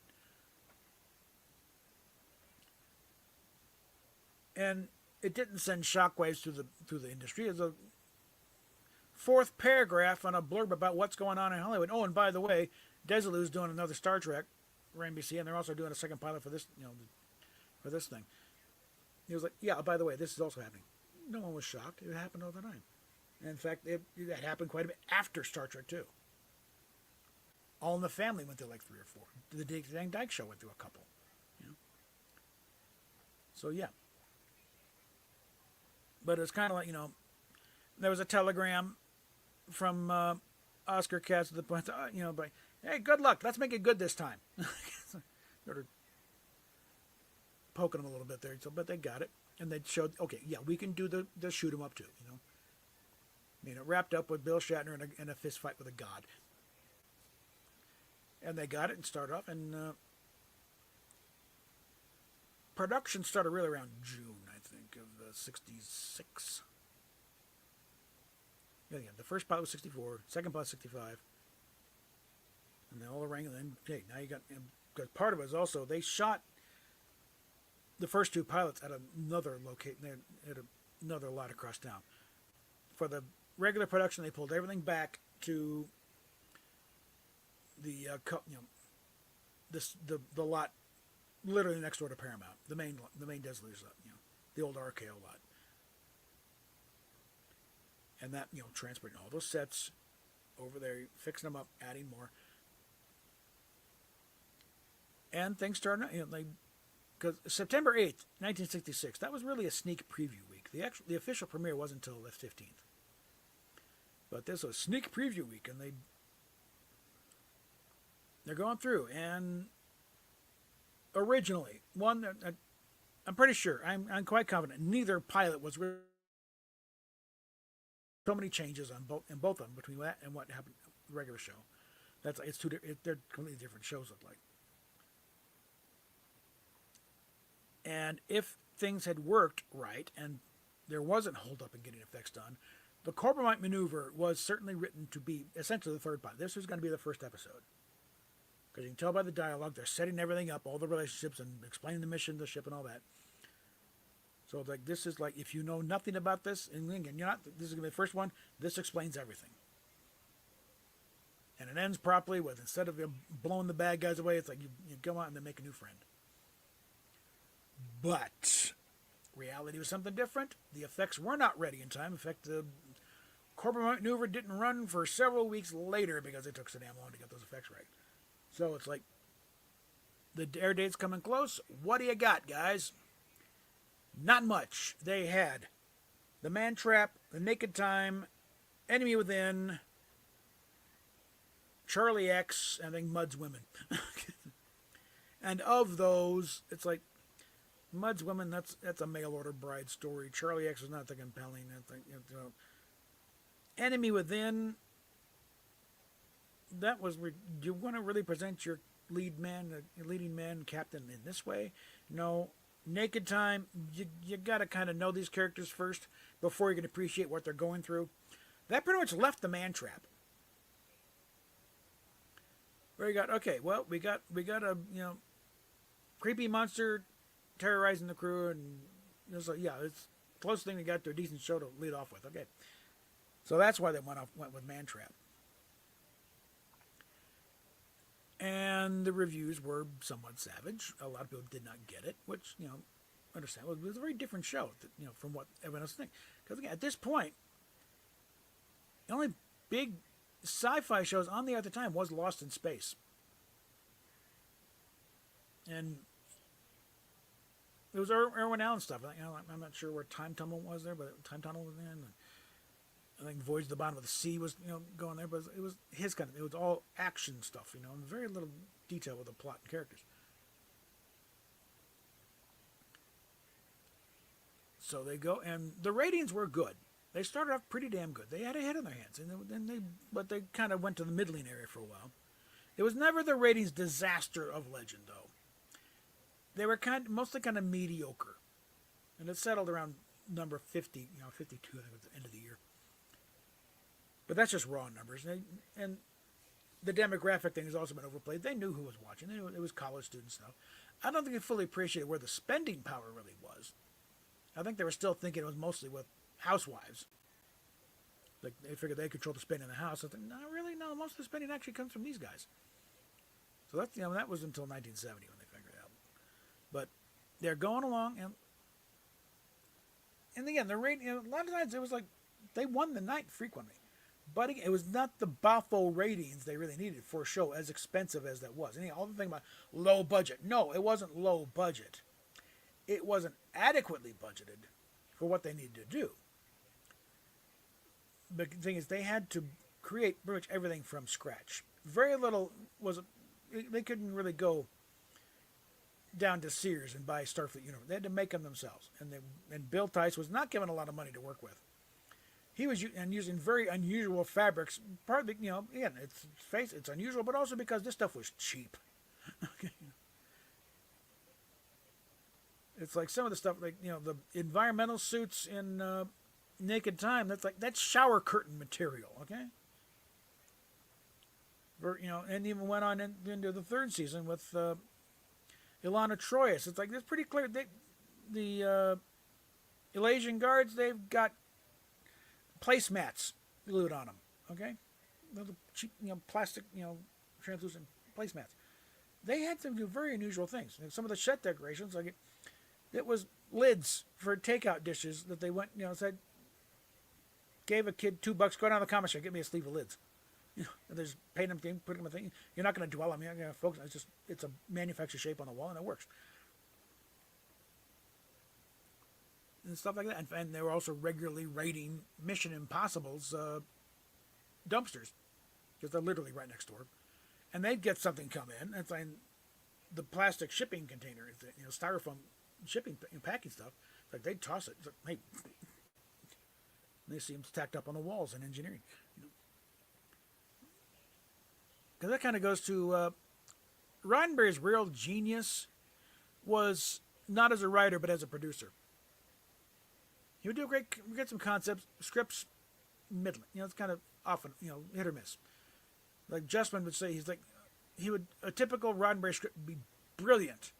The teaser, Act 1, Act 2, Act 3 starts getting a little weird. And by Act 4, you can kind of tell he's reached about halfway down the bottle of bourbon. And I think the Omega Glory is probably a pretty good example of that. It starts off like a very compelling story. What happened to the crew of the Exeter? What's going on? Captain Tracy, he's interviewing with what's going on? And then by the time what? Shatner's reading the Constitution?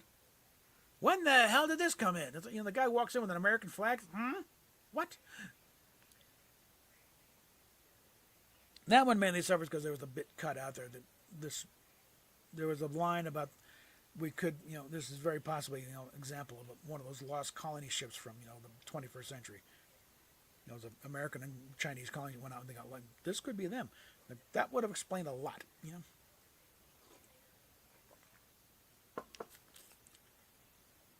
But they're going along. And originally, Roddenberry was producing the show himself. But it was clear pretty much that, no, this is a very backbreaking show. They need to bring in a regular line producer. And eventually, I think they went through a couple of guys. John D. F. Black, I think, was doing a lot. He was mainly script editor, story editor. And he got pissed at dealing with Roddenberry. He constantly rewriting stuff all the time. But he understood. He was usually right. But it's like the way he went about it, it's like you're really not, making it really hard to deal with the writers. With the prime example being Harlan Ellison and Sitting There Forever. Because a lot of writers just they do this job, just take their name off and use a pseudonym. Harlan was like he was one of the first writers to sign up. He was when Roddenberry showed the pilots at Tricon in '66. Harlan was one of the guests of honor. It's like, hey, sign me up. I want a part of this because they had been claiming, please, intelligent sci-fi and television. Please, enough of these, wisecracking robots and smart-ass kids. In fact, I've got the letter, he sent out from the committee saying, hey, the show's already in trouble. We need to, rally. And Harlan, he was one of the earliest one. There's elements in there of stuff that they, just later on, like being able to control the transporter from your communicator. But there's some good stuff. And he had Yeoman Rand holding the fort while Kirk and Spock go back down and try to save the day. But he, one of the things is you do not rewrite Harlan Ellison. And when he found out he was being rewritten by somebody else, I mean, he shows up at Roddenberry's office. He, while he's waiting in the outer office, he fashions a hangman's noose, hangs it up just outside the door, so when he opens the door, he's going to see it. So he walks in, there's the noose, he points and says, "Tell me someone didn't touch my words." And so I was like, okay, fine. Hand it back to him. And they ran out of money because the writer, you get paid for the story, then you get paid for the first draft, and then if you do more rewrites, you get paid for that too. Well, they ran out of money to pay him for rewrites. He said, "No, I will do it for free. I'll do it gratis. Just let me keep my story." And they went through several drafts. That like this was one of the.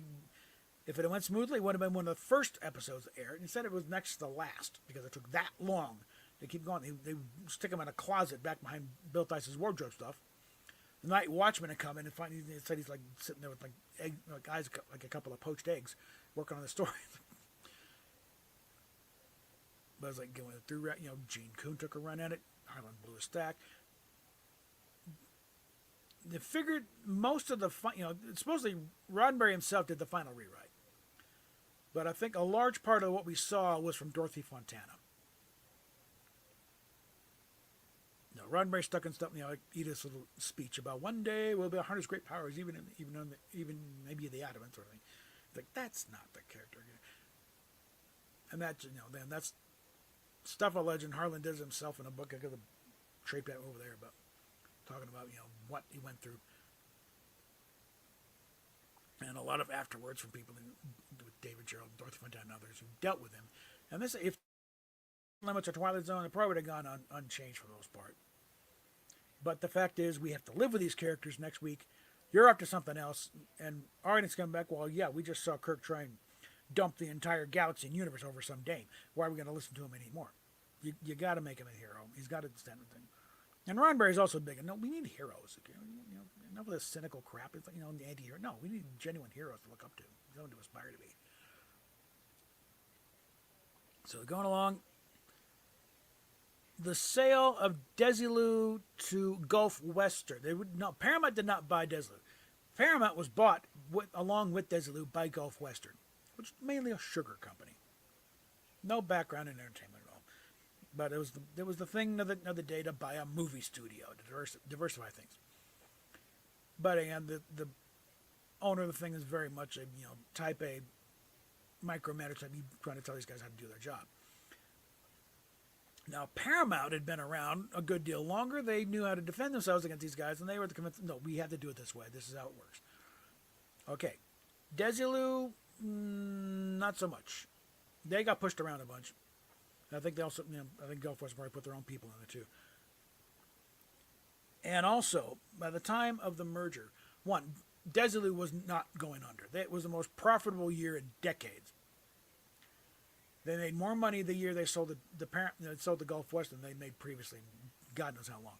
So no, Star Trek did not break the studio. They were not going under. They weren't going bankrupt. There wasn't this like, we got to sell. What show's going to kill us? No, they were making money. There's one that just Lucy was just getting a little burned out from trying to run a studio. It's like, don't let me out of this. Let me just do my show. You can run the thing. I'm had it with these guys. But they made the syndication deal with Kaiser during the second season. I think the head of Kaiser Broadcasting, he had missed out on getting the deal for the Twilight Zone. His kids were nuts by him, but he tried to get in, but he was too late. So he was damned sure he's going to get Star Trek. And so that got signed up. He nailed that down, but it's like, but this puts the thing, when the third season's going along, like, they've already got the syndication deal set up. So there's a lot of, they're just going through the motions at this point. They don't want to spend any more money than they have to because they're not trying to win anymore. They don't. This third year, that's it. We're going to, set up reruns and it's a pure profit at that point. So there wasn't much interest from the studio's perspective of trying to build the show up anymore. We're done. You just run it out, move on to something else. Strike the sets, move in somebody else.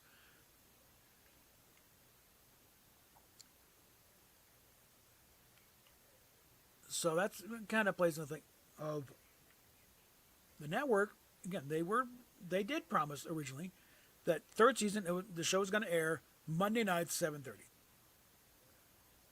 But upon further reflection, they're looking at this and it's like, okay, wait a minute.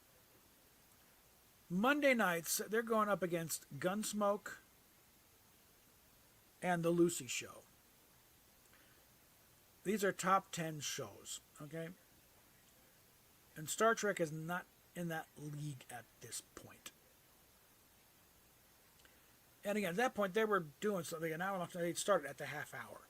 Nobody's going to leave Gunsmoke halfway through to go watch Star Trek on NBC.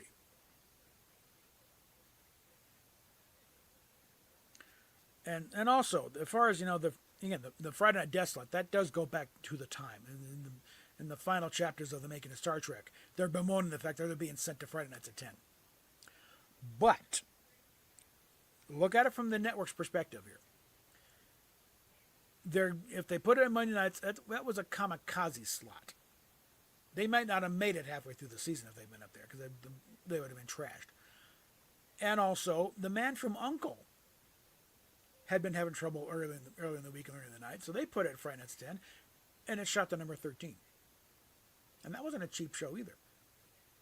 And it had roughly the same audience as Star Trek. So they're thinking, well, hell, it worked for U.N.C.L.E., it could probably work for Star Trek. Let's put it down there and see if it finds its audience there. Because again, Friday nights at 10, it's like, because they also knew it was primarily kids watching this show. So late night, Friday nights has the advantage. It's not a school night. They can stay up and watch it. So you won't. College students, well, they're not all going out on dates, okay? Some of them are, lonely nerds are staying home and they're watching, So it was a calculated risk. And again, not unwarranted. Again, a lot of shows have been in that very time slot and done very well. Again, Man from U.N.C.L.E. just a couple years earlier became a hit in that time slot. But Roddenberry had agreed to come back and produce the show himself, to be the line producer, because they had lost Gene Coon, for reasons we won't go into here. Then he felt in order, because he was going to have to deal with people in the future, he had to stick by his word. He said that if you give us a Friday night slot, I won't come back and produce the show. I'll, get somebody else, but I will not produce it. And they wouldn't budge. And I think there was also a factor of NBC preferred dealing with George Schlatter at Laugh-In than with Roddenberry. And again, also, it makes a little more sense. Don't try and counter one action-adventure show with another action-adventure show. You're splitting your audience that way at best.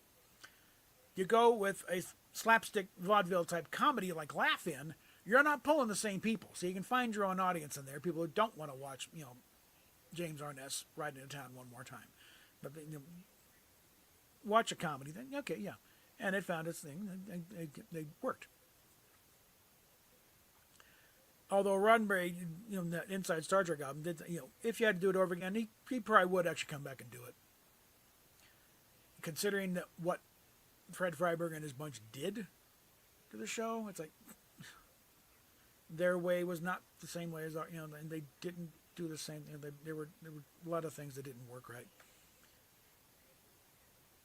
And again, at that point, it would have been irrelevant though, because the show was the fate of the show was pretty much set in stone. Unless they really did take off, which I think they would have had a chance to if they'd maintained the quality. They probably would have maintained, but the thing is, with Roddenberry stepping aside, Freiberger doing his best, but a bit ham-fisted, the quality started dropping, and the fans picked up on it eventually. It's like, this show really kind of sucks now. The ratings did finally take a nosedive. So finally it was like an 8.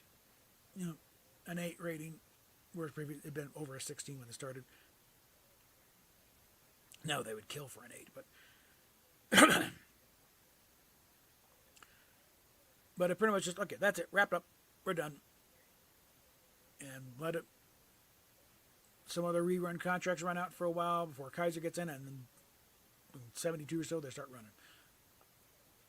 Or 73, because I know. for I was catching repeats on Channel 9 in Saturday afternoons. And Channel 9 was an ABC station, so it's like they were just shuffling around. They didn't start. I mean, the big rerun push didn't start really until like '74, because in between time they had been dealing with talking to Filmation about a cartoon version of Star Trek, even back during on third season, because they've been doing shows like that at the time, but at that point they was talking about stuff like little kid versions alongside the adult version. It's like, it was a kind of cadets on the Enterprise type of thing, and Roddenberry didn't really go for that, so that one went nowhere. The development stuff is out there, but it just never went anywhere. So there was already a connection with Roddenberry at that to that point when Star Trek goes into little bit of reruns in certain markets. It didn't hit here until after the cartoon had run, but they started doing major hey, this is taking off here. This is a big thing. And NBC was like, okay, well, all right, maybe we goofed. Can we bring it back? Well, the sets had already been struck and distributed, and UCLA got some things and other things, and the cast is all out doing other things now. But there's saying, hey, what about this cartoon idea of Filmation? Okay, well, let's come back to that. And by this time, Roddenberry's saying, no kids on the ship. If we're doing it, we're doing it. It's not gonna be a kiddie Star Trek. It's gonna be Star Trek in animated form. Because we've got scripts that we had purchased in anticipation that we got a fourth season. So we got some of those. And also, at the time, there was a writer's strike going on. And same rules apply then as applied now, is that animation is not included in what. So that's how they got a lot of original series writers to contribute scripts to the Star Trek cartoon game, because they could do it without necessarily breaking the strike.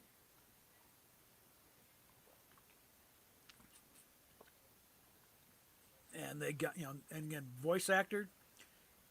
Only once or twice did they had them all together in the room. A lot of times it was like they're recording the lines separately.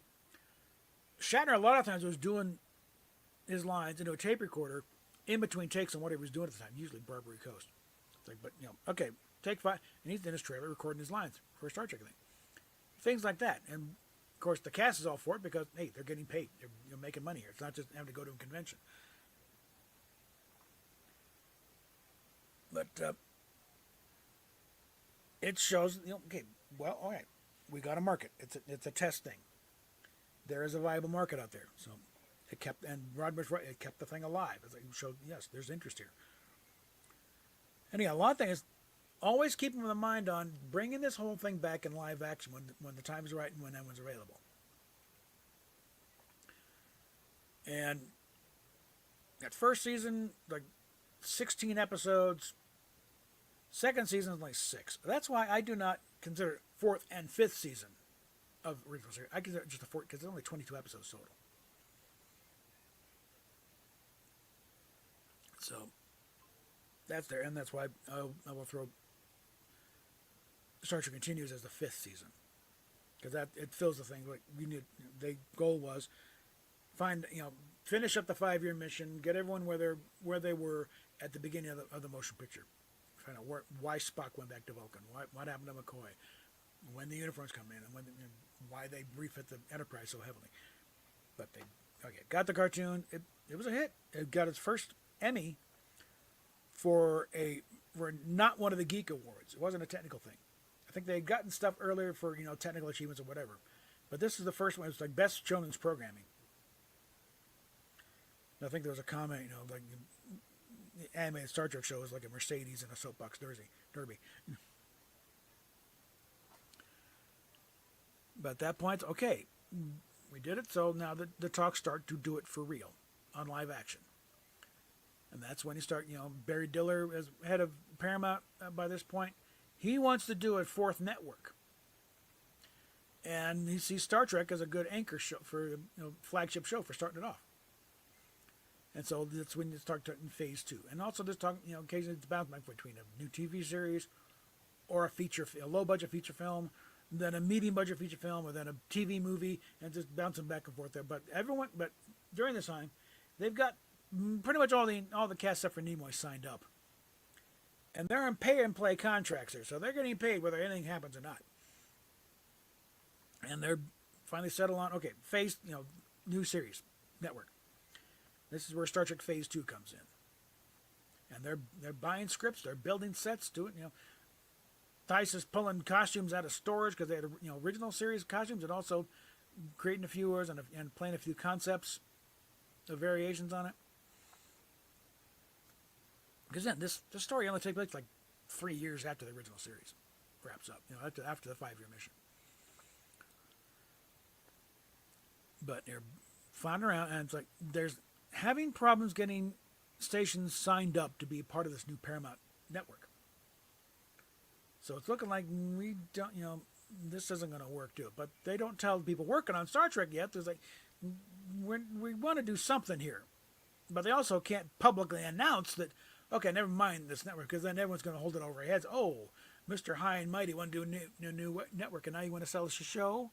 Really now? It's like, so they had to keep up a brave front here.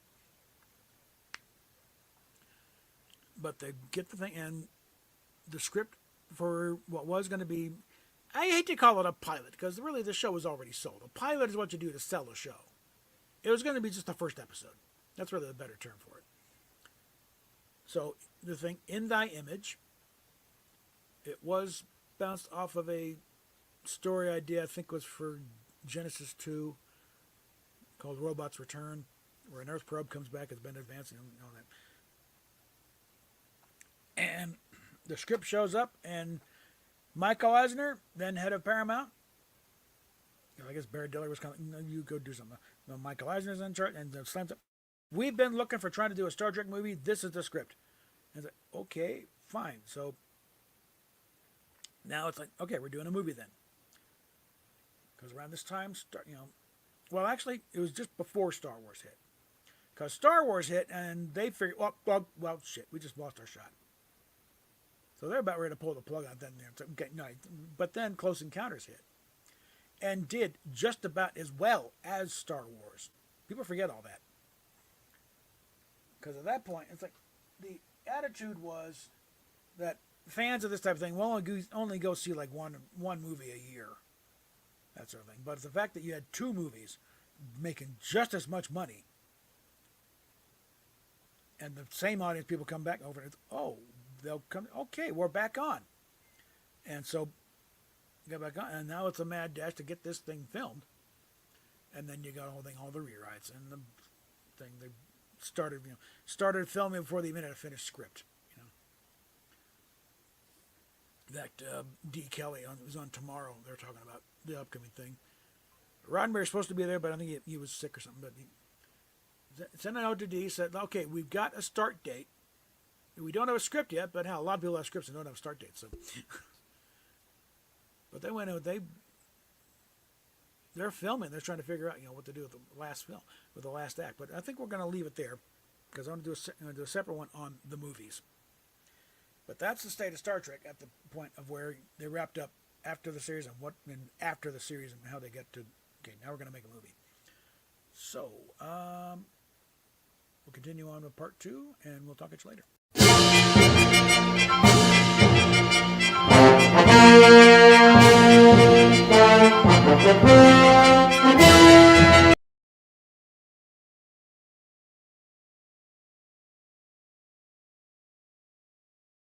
Okay. I think I got a bit of a nap in there. Okay. We're up to 9 people. A couple of them on YouTube even. So hopefully I learned a little something there. All right. Okay, let's see. Let's see if in that time anybody's gotten on that I can team up with an eye. Don't feel comfortable going if you're. So let's see. Let's get that back up.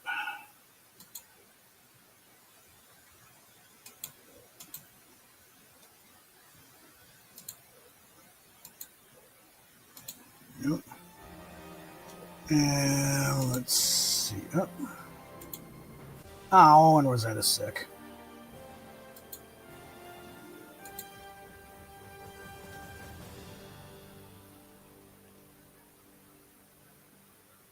God, it's only a quarter after 7. That time change is kind of breaking me over. All right.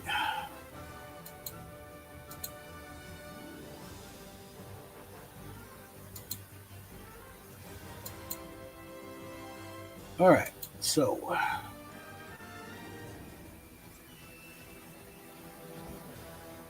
All right. So let's get back in here.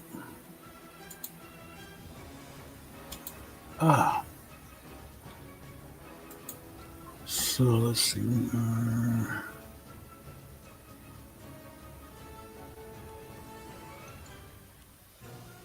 58. No, that's just because we got the dailies done.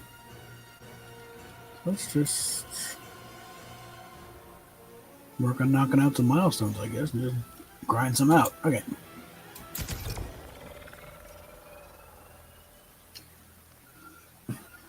But yeah, I'd like to get more of that, history stuff, some more documentary stuff going. Oh, God. I also warm myself out because I'm going to have the kitchen empty for the exterminators tomorrow. And they're coming in around between 10 or 11. And I got everything. I like to just all the coffee mugs, sitting down on the counter. And I'm waiting until we got a grocery order coming in. I'm going to wait till they get here and use the bags for that. Get the mugs out of the way.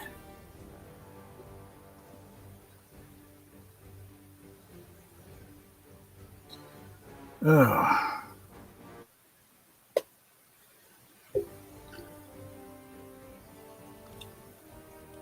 Look at that.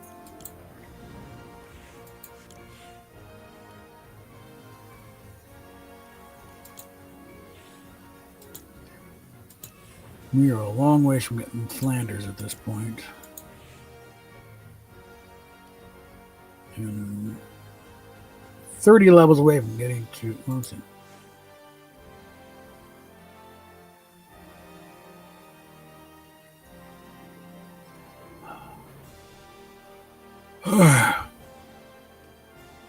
We got a ways. And then, of course,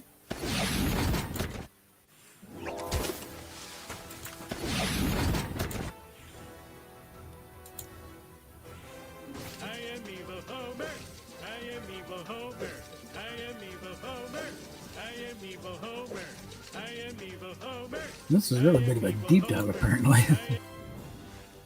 And then, of course,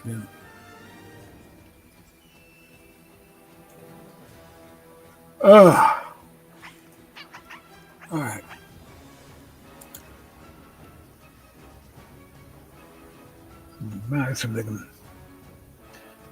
That's it. Apparently, the companion thing, only you can see it. Other people can't see it, so it's not a pay to lose thing if you have one. It's just, something we'll add on. Hopefully, they will bring in crypto. So you can add him with a Superman suit. And other things like that.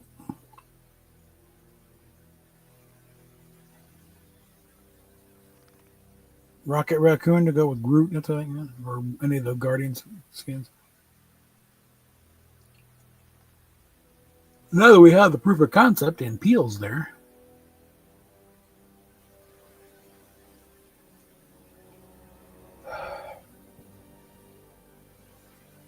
Let me check something. Hold on, I have it. Let me get that going, but let me check to see this. Emotes thing.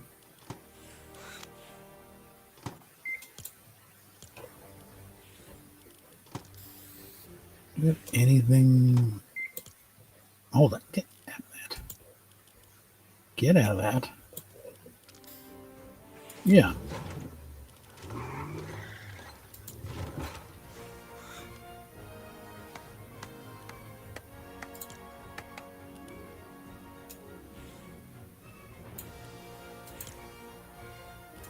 get that at least.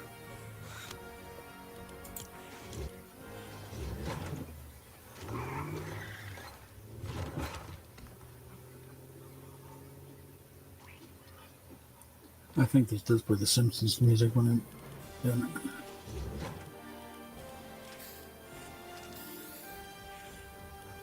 Get a few of these notifications cleared.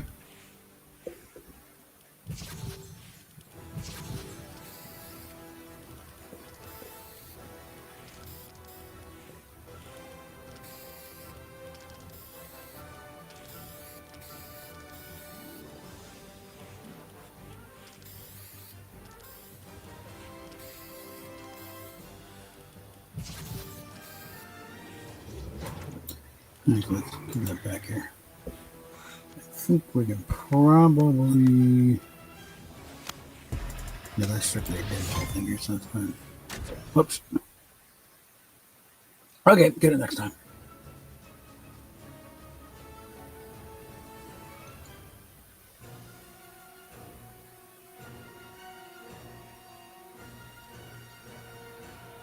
Yeah, essentially, that's the way Star Trek Continue was set up was to be the 5th season.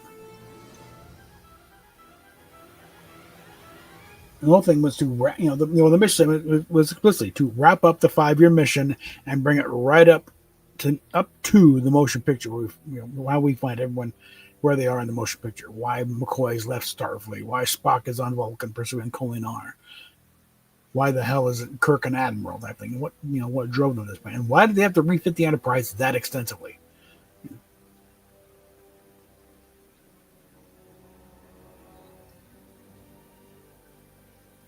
I don't know if I mentioned it there. I cover it when I do the do a fan film segment on that. It's like Rod said that if his dad was still alive, he would consider Star Trek Continues to be canon because they were that faithful to it. They were that respectful of it, and they pretty much got everyone where they're supposed to be. Okay, let's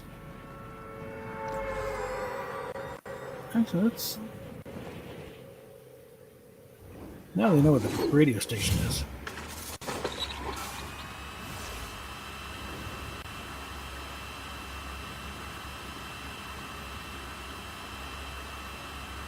Yeah, let's get Maggie in there. There we go.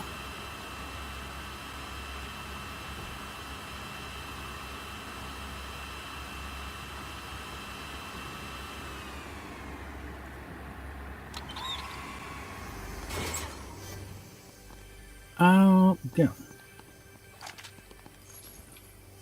Like that.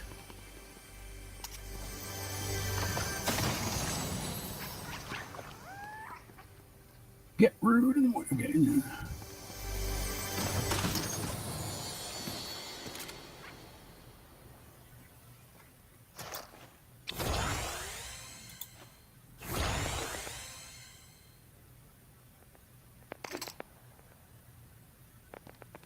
Mm-hmm. All right. Now, is there something I'm supposed to do here? Or just...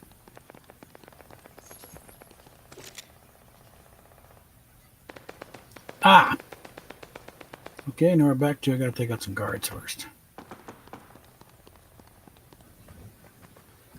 I think.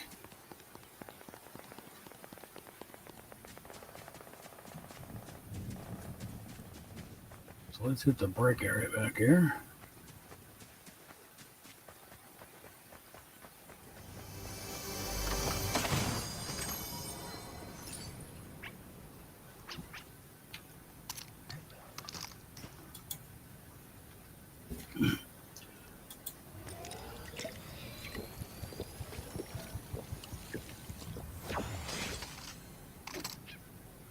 Hold on.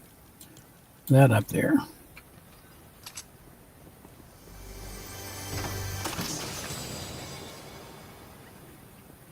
Did I miss something just now?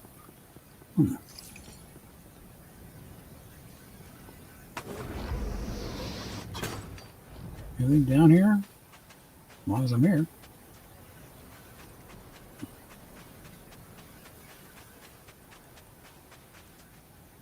There is something down here.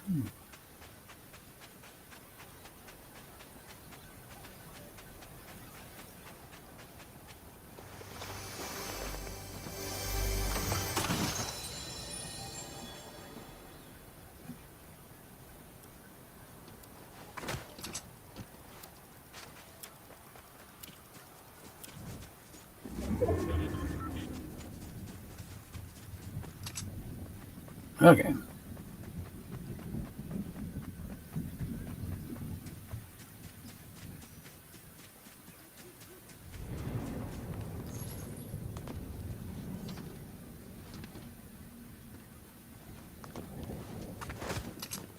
Okay, nothing in here.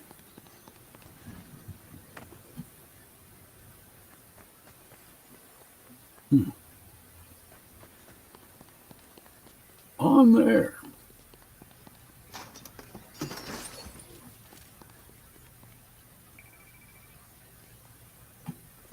Small station, but not outrageously so. That's, you know.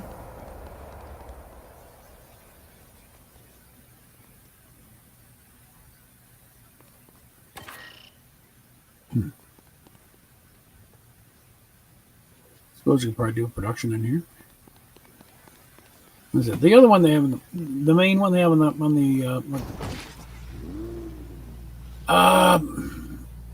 the chapter 2 island, whatever station that is. That one. Oh, where's the tire fire?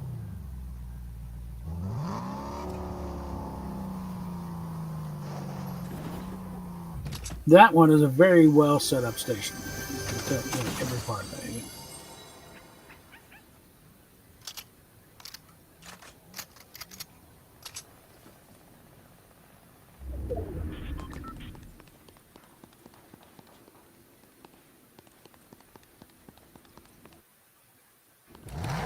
Now smelled in 46 states.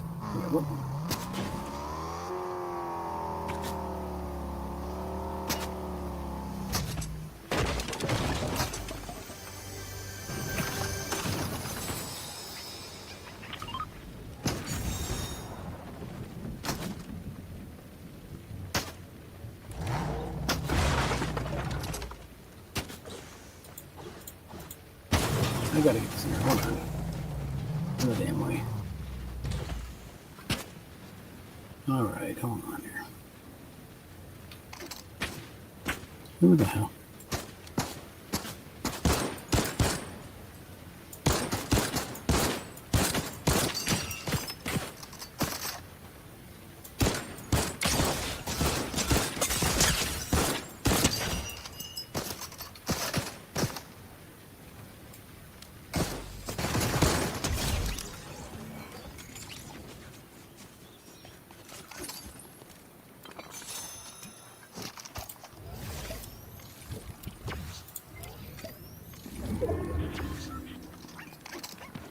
Okay, now back to this.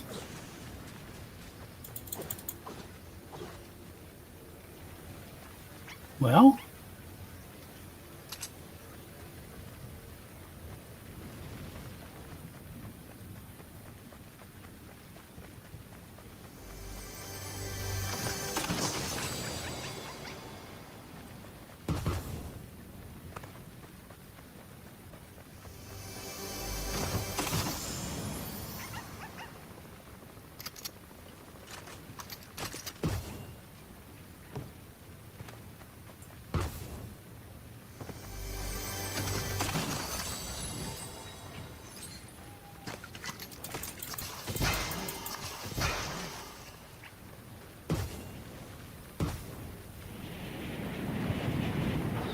here we go.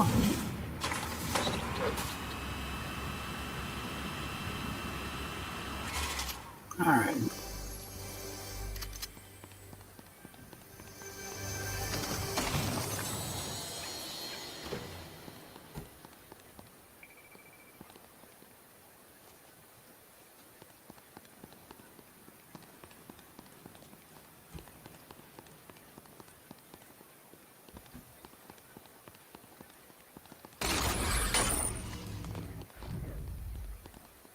Well,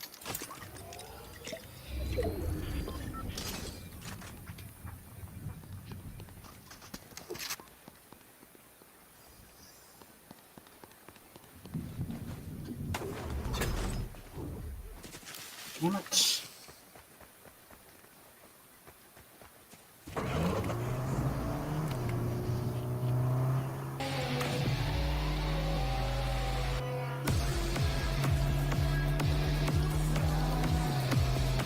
I'm guessing this is not copyrighted because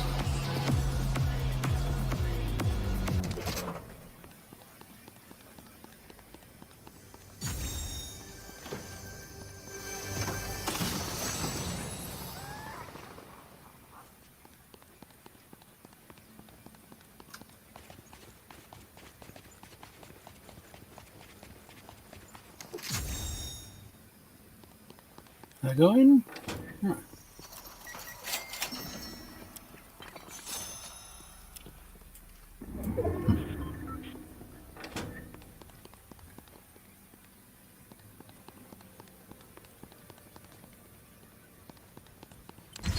Yeah, let's see. I don't see the inside of the Aztec Theater. We got an Aztec Theater here in town. Or it's the Mayan, actually. The same sort of thing. Too many of these old-timey theaters that had little themes, the Mayan, the Oriental, you know, the Gothic, you know.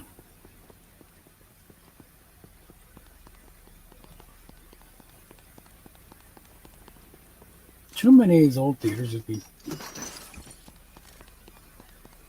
either torn down or converted. There's one on, the Federal, on about 44th and Federal. It's now a carpet store.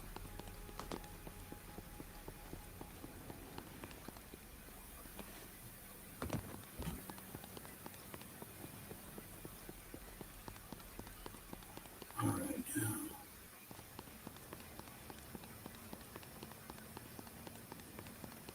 Where's the car? Where did I leave the car? There's the car.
I got time for that.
hell? On down there.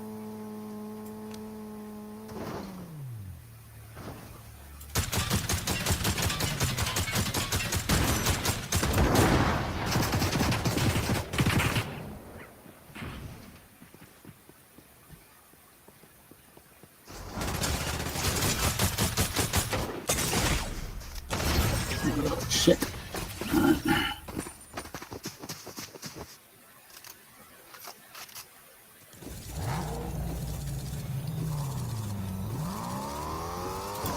Just trying to get here. Yeah, you got a little bit of the oomph going for you.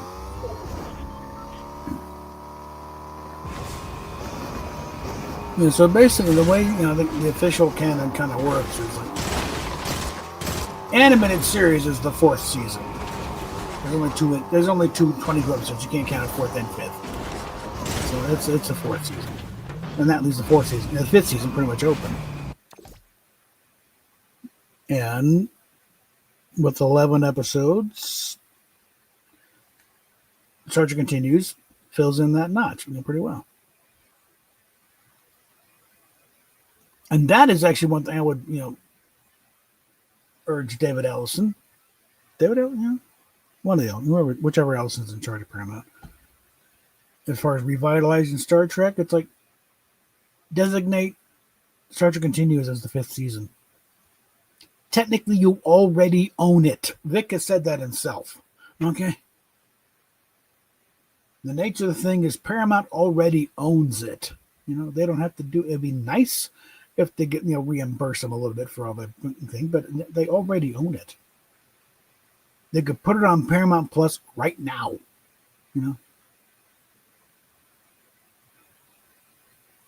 The way the writing is structured, it is structured for the commercial breaks in the traditional spots.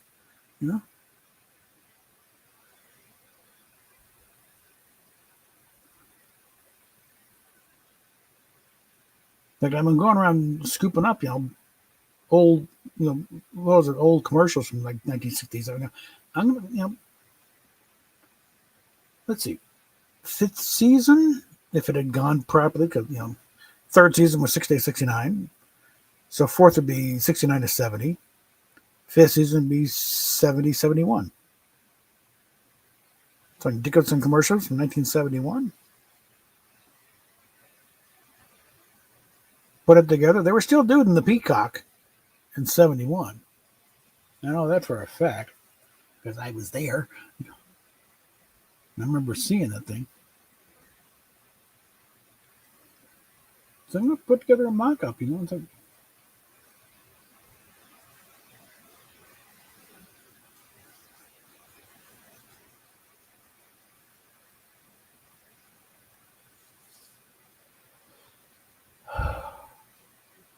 and see how it times out, And again, back then, commercial break was literally one commercial.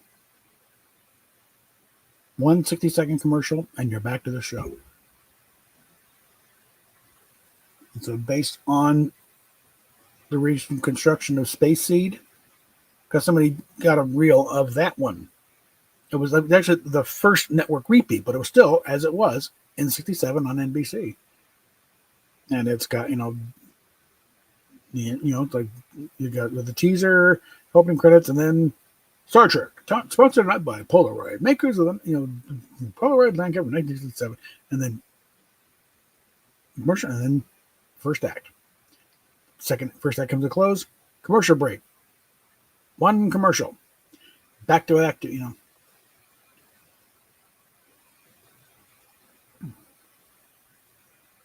And by 71, I'm pretty sure it was still the same.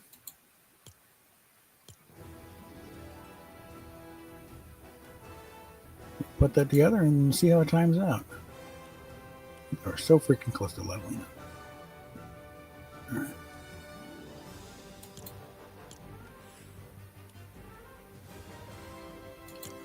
What do I got here?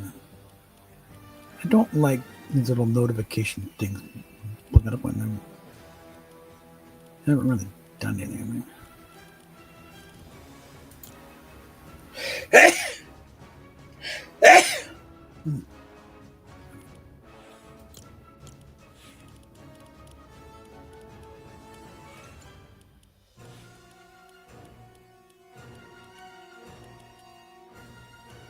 pickaxe here before we march. And then howling.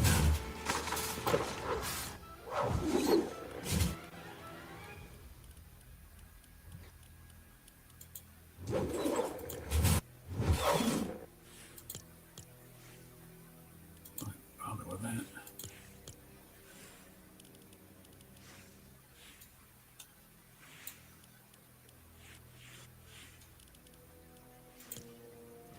All right, let's look at this again. What the hell?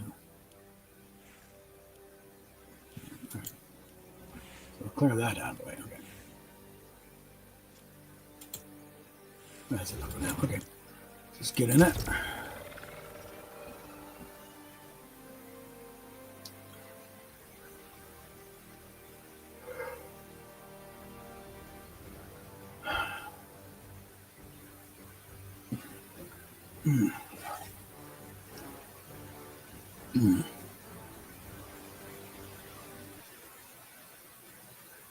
Try it again.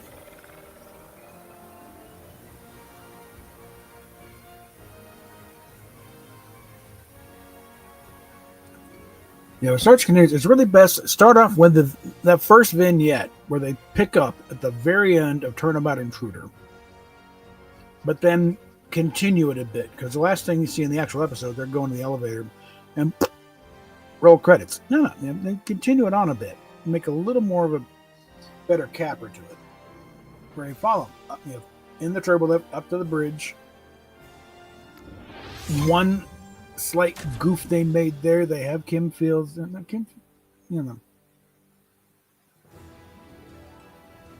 as Uhura. Uhura was not in that episode. They had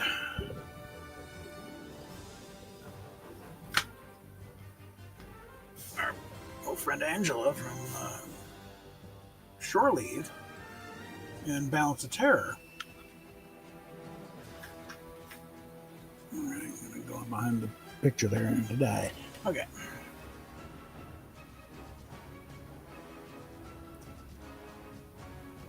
What are you trying to fire left-handed? All right. All right, same actor, so you can argue back and forth if it's the same actor, the same character or not. But... All right. Coming in around the power plant. Where? There's. I want to see this button here.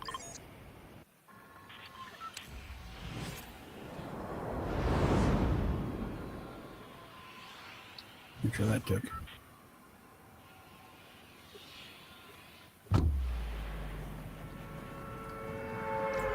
The Springfield Gorge.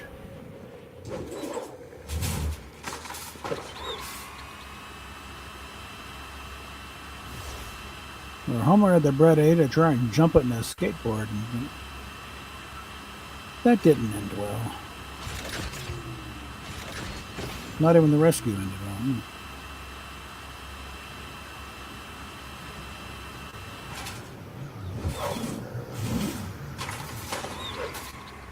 In fact, the reboot van up against the tree is a reference to that.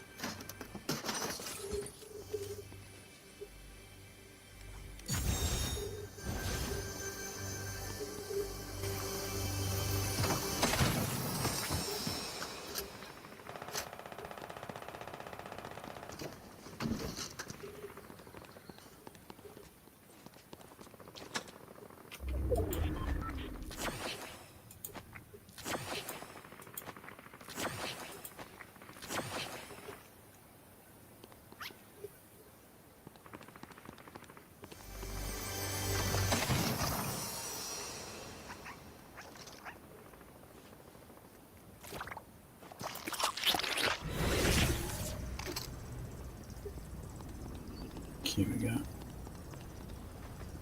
One more over here.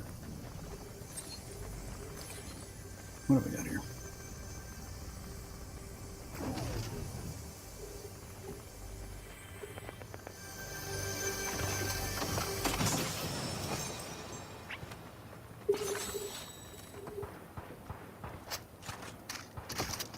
let's switch these around here.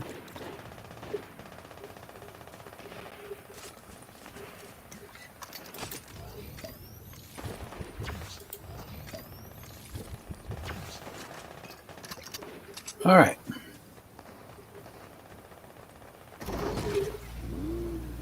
Okay, we got to actually do it from the other side.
Okay, let's.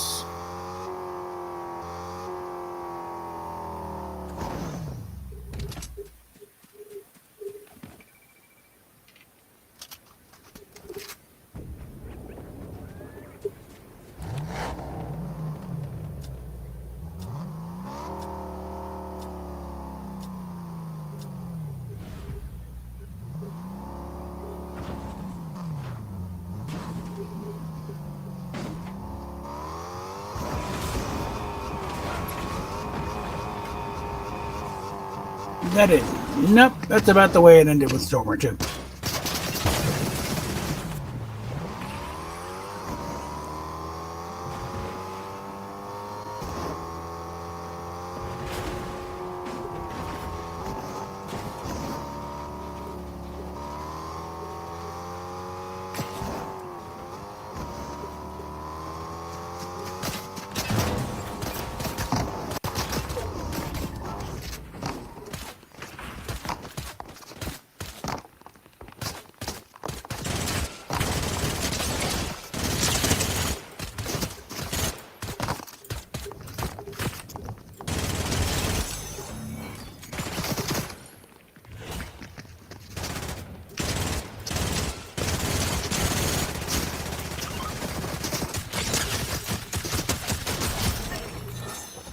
Okay.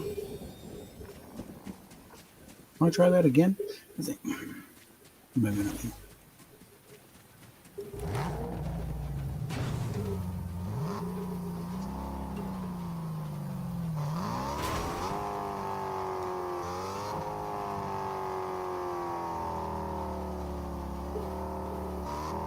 Thanks for dropping mine.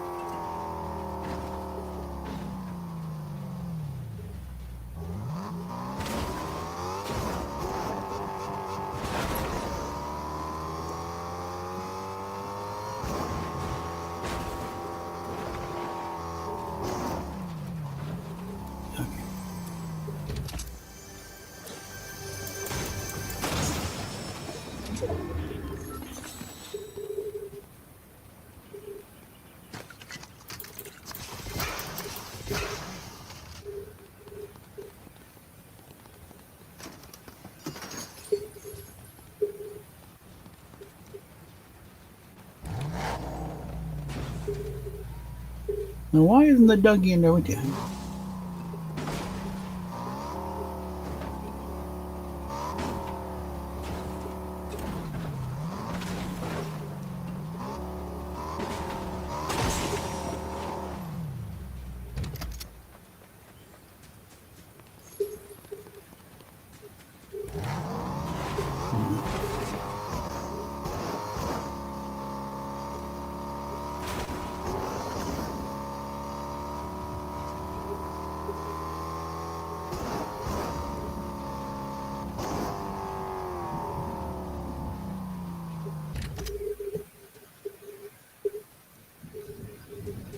Okay, no chests up there today, but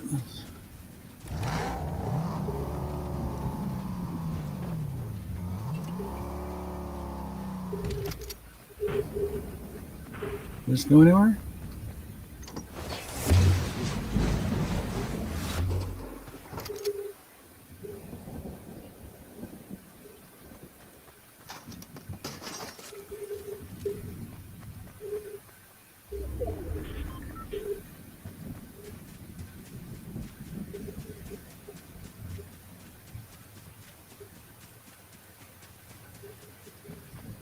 From there to there. Well, that was a real long trip, wasn't it?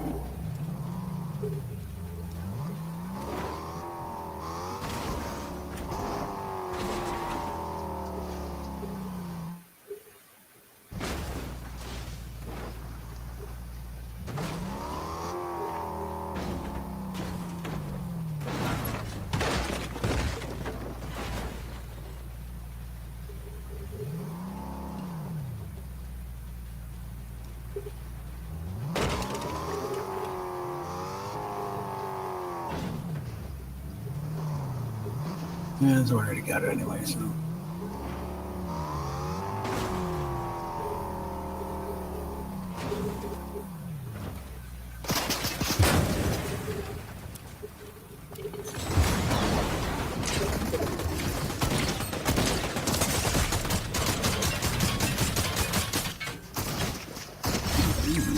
Whoop.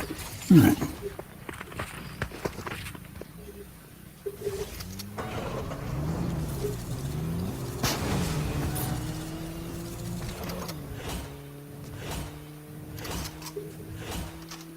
Okay, let's. Yeah, let's go and knock up some levels here.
That's still open.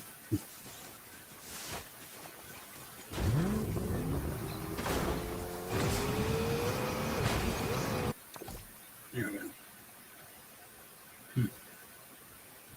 All right. You notice carefully in Marge's shopping, there's a box of unicorn flakes in the bag.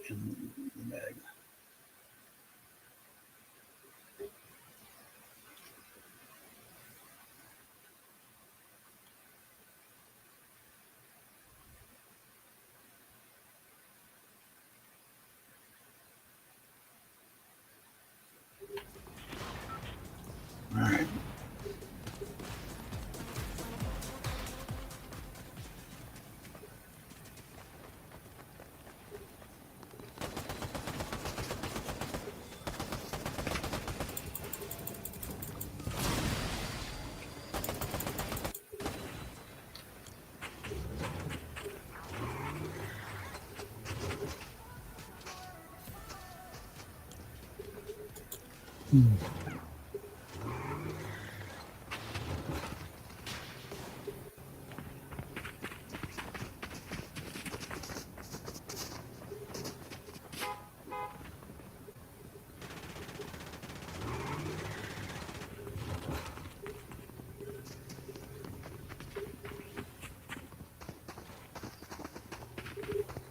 You can only go forward on this thing. I can't back up.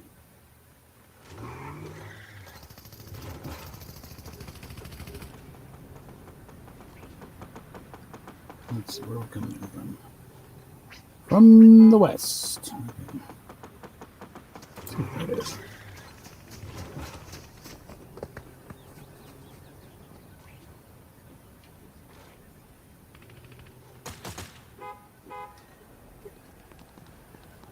So you get out of it by trying to back up.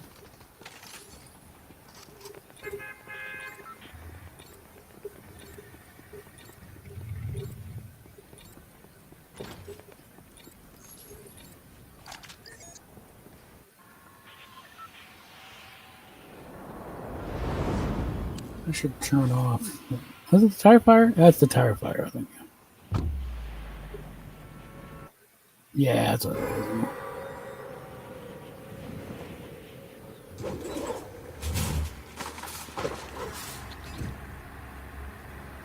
No, it's something else. That's a tire fire.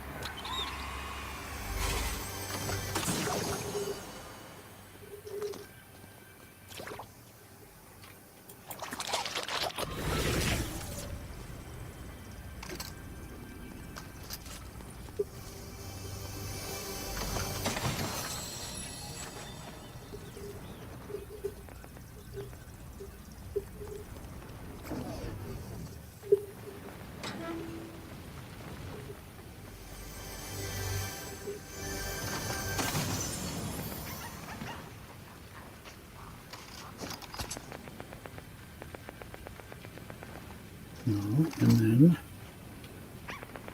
there we go. All right, now we're set. And here's another one.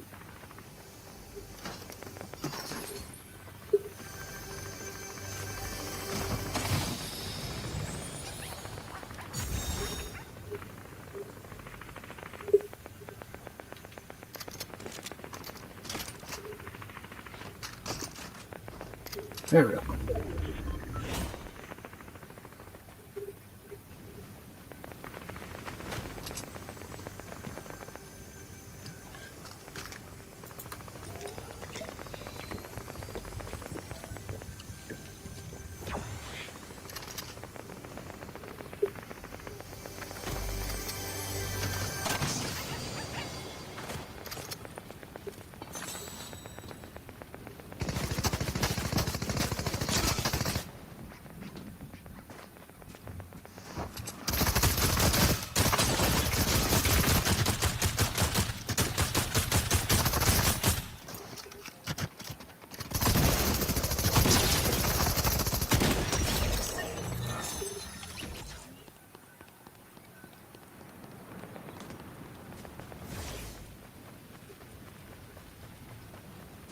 I guess someone's bright idea to try and jump the tire fire.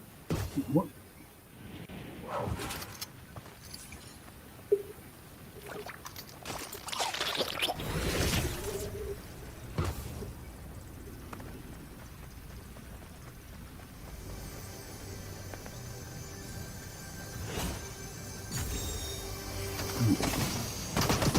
Motherfucker!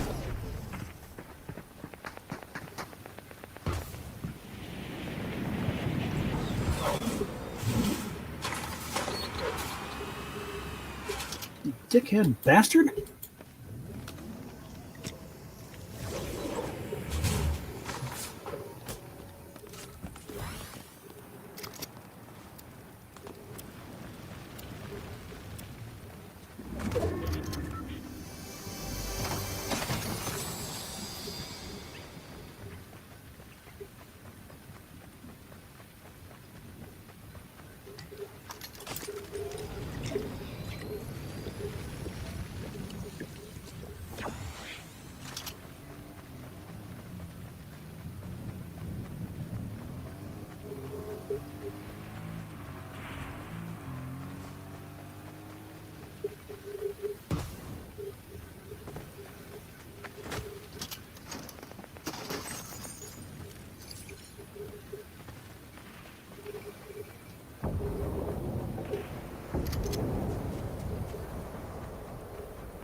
Now, if I can get out of here without getting killed.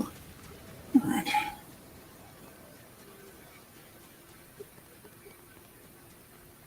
Oh, motherfucker.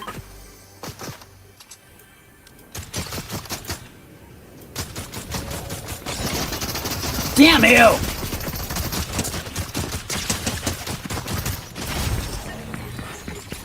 Asshole. It's always a Snoop thing, skin, too.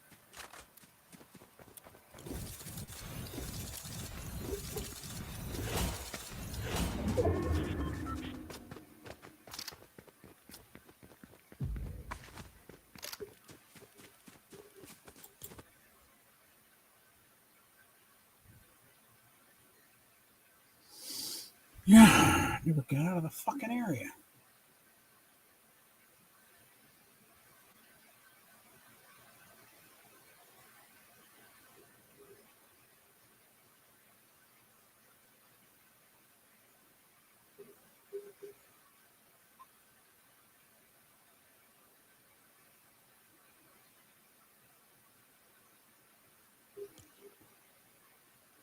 All right.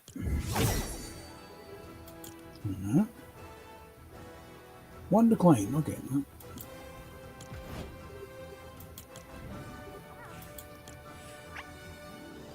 Let's go ahead and get the loading screen.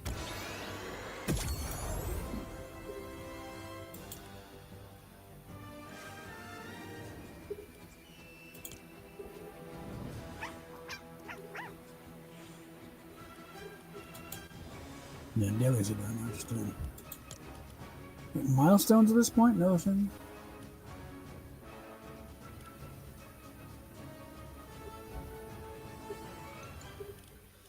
Just keep it going here.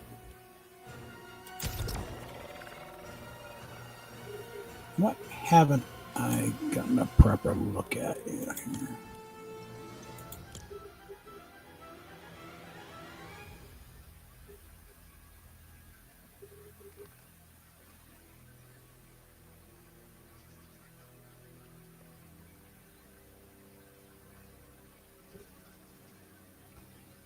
Still don't feel like I've covered the nuke plan here. What? I don't really look there at all.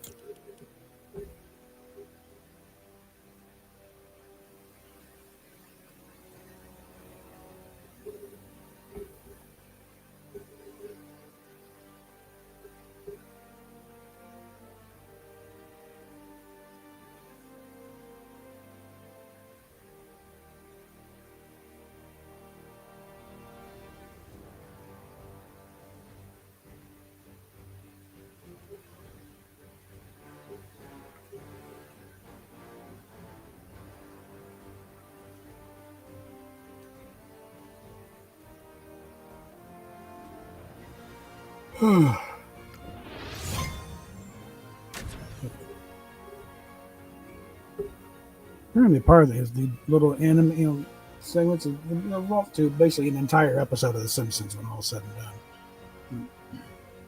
Just for us.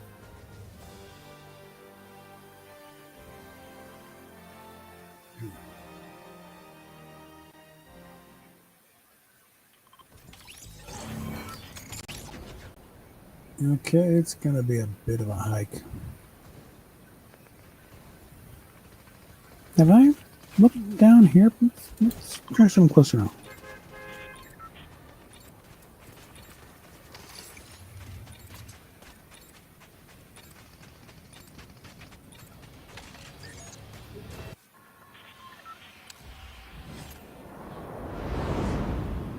All right.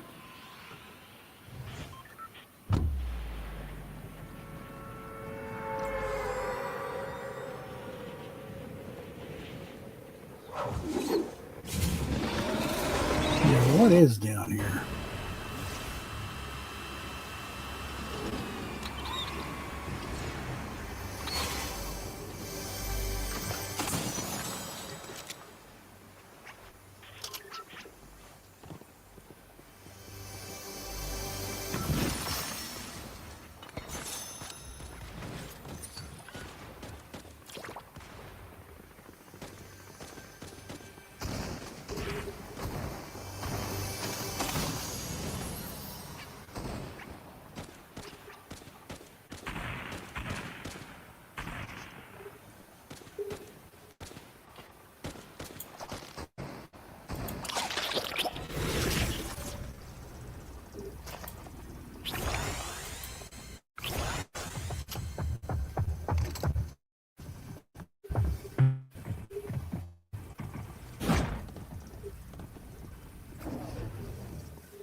Oh.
Okay.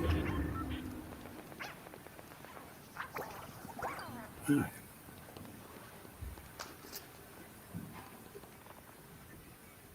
Hold on. That there. That down there. That there.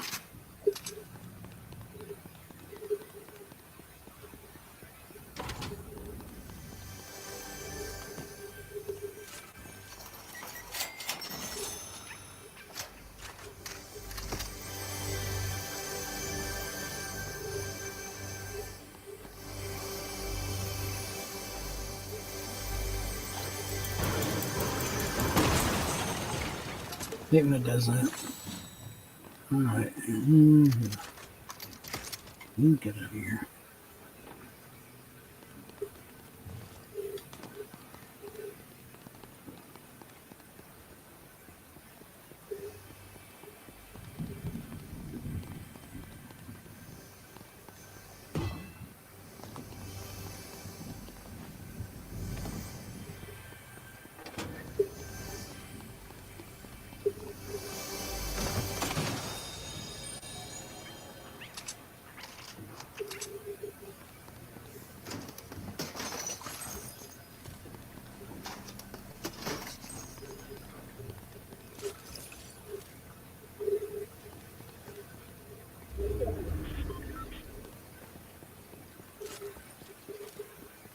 And now I think it's getting time to leave the pier.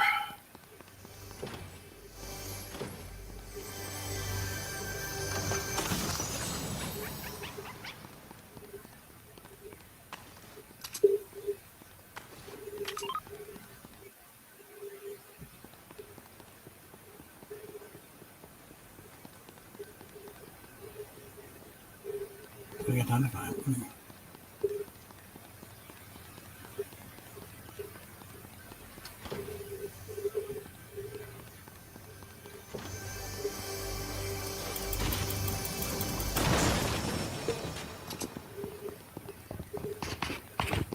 Damn it.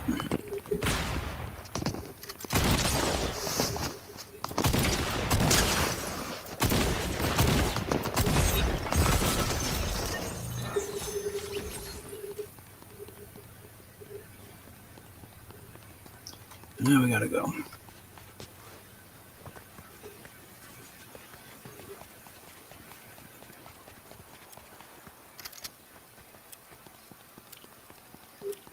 You said when the computer's not trying to kill me, I'm not bad. No.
With a shotgun. Okay, well, shotguns on.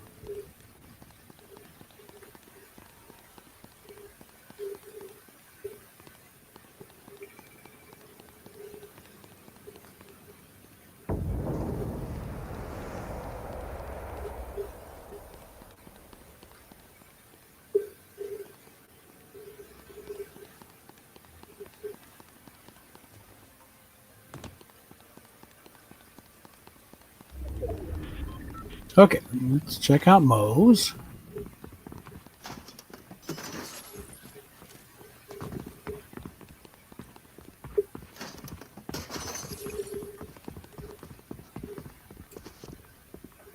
Come on, Flanders.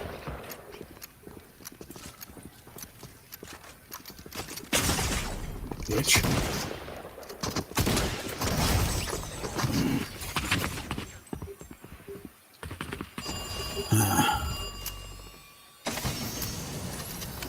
Mouse speaking.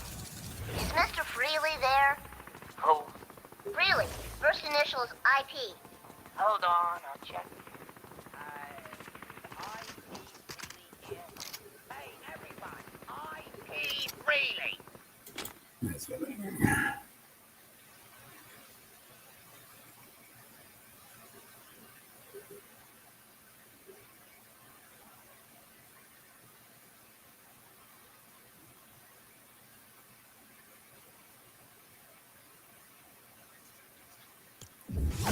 All right. Got one ring to claim. Been at for 3 hours. Nobody's joining, so I think we're probably going to wrap it at this point here.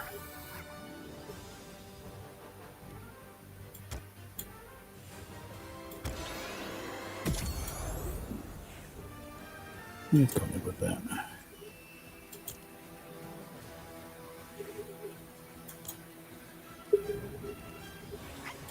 Locker, go ahead and save. Oh, no.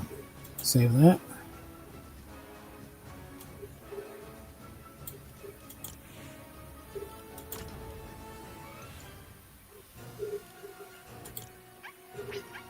It's going to be a bit of a reach to do some more.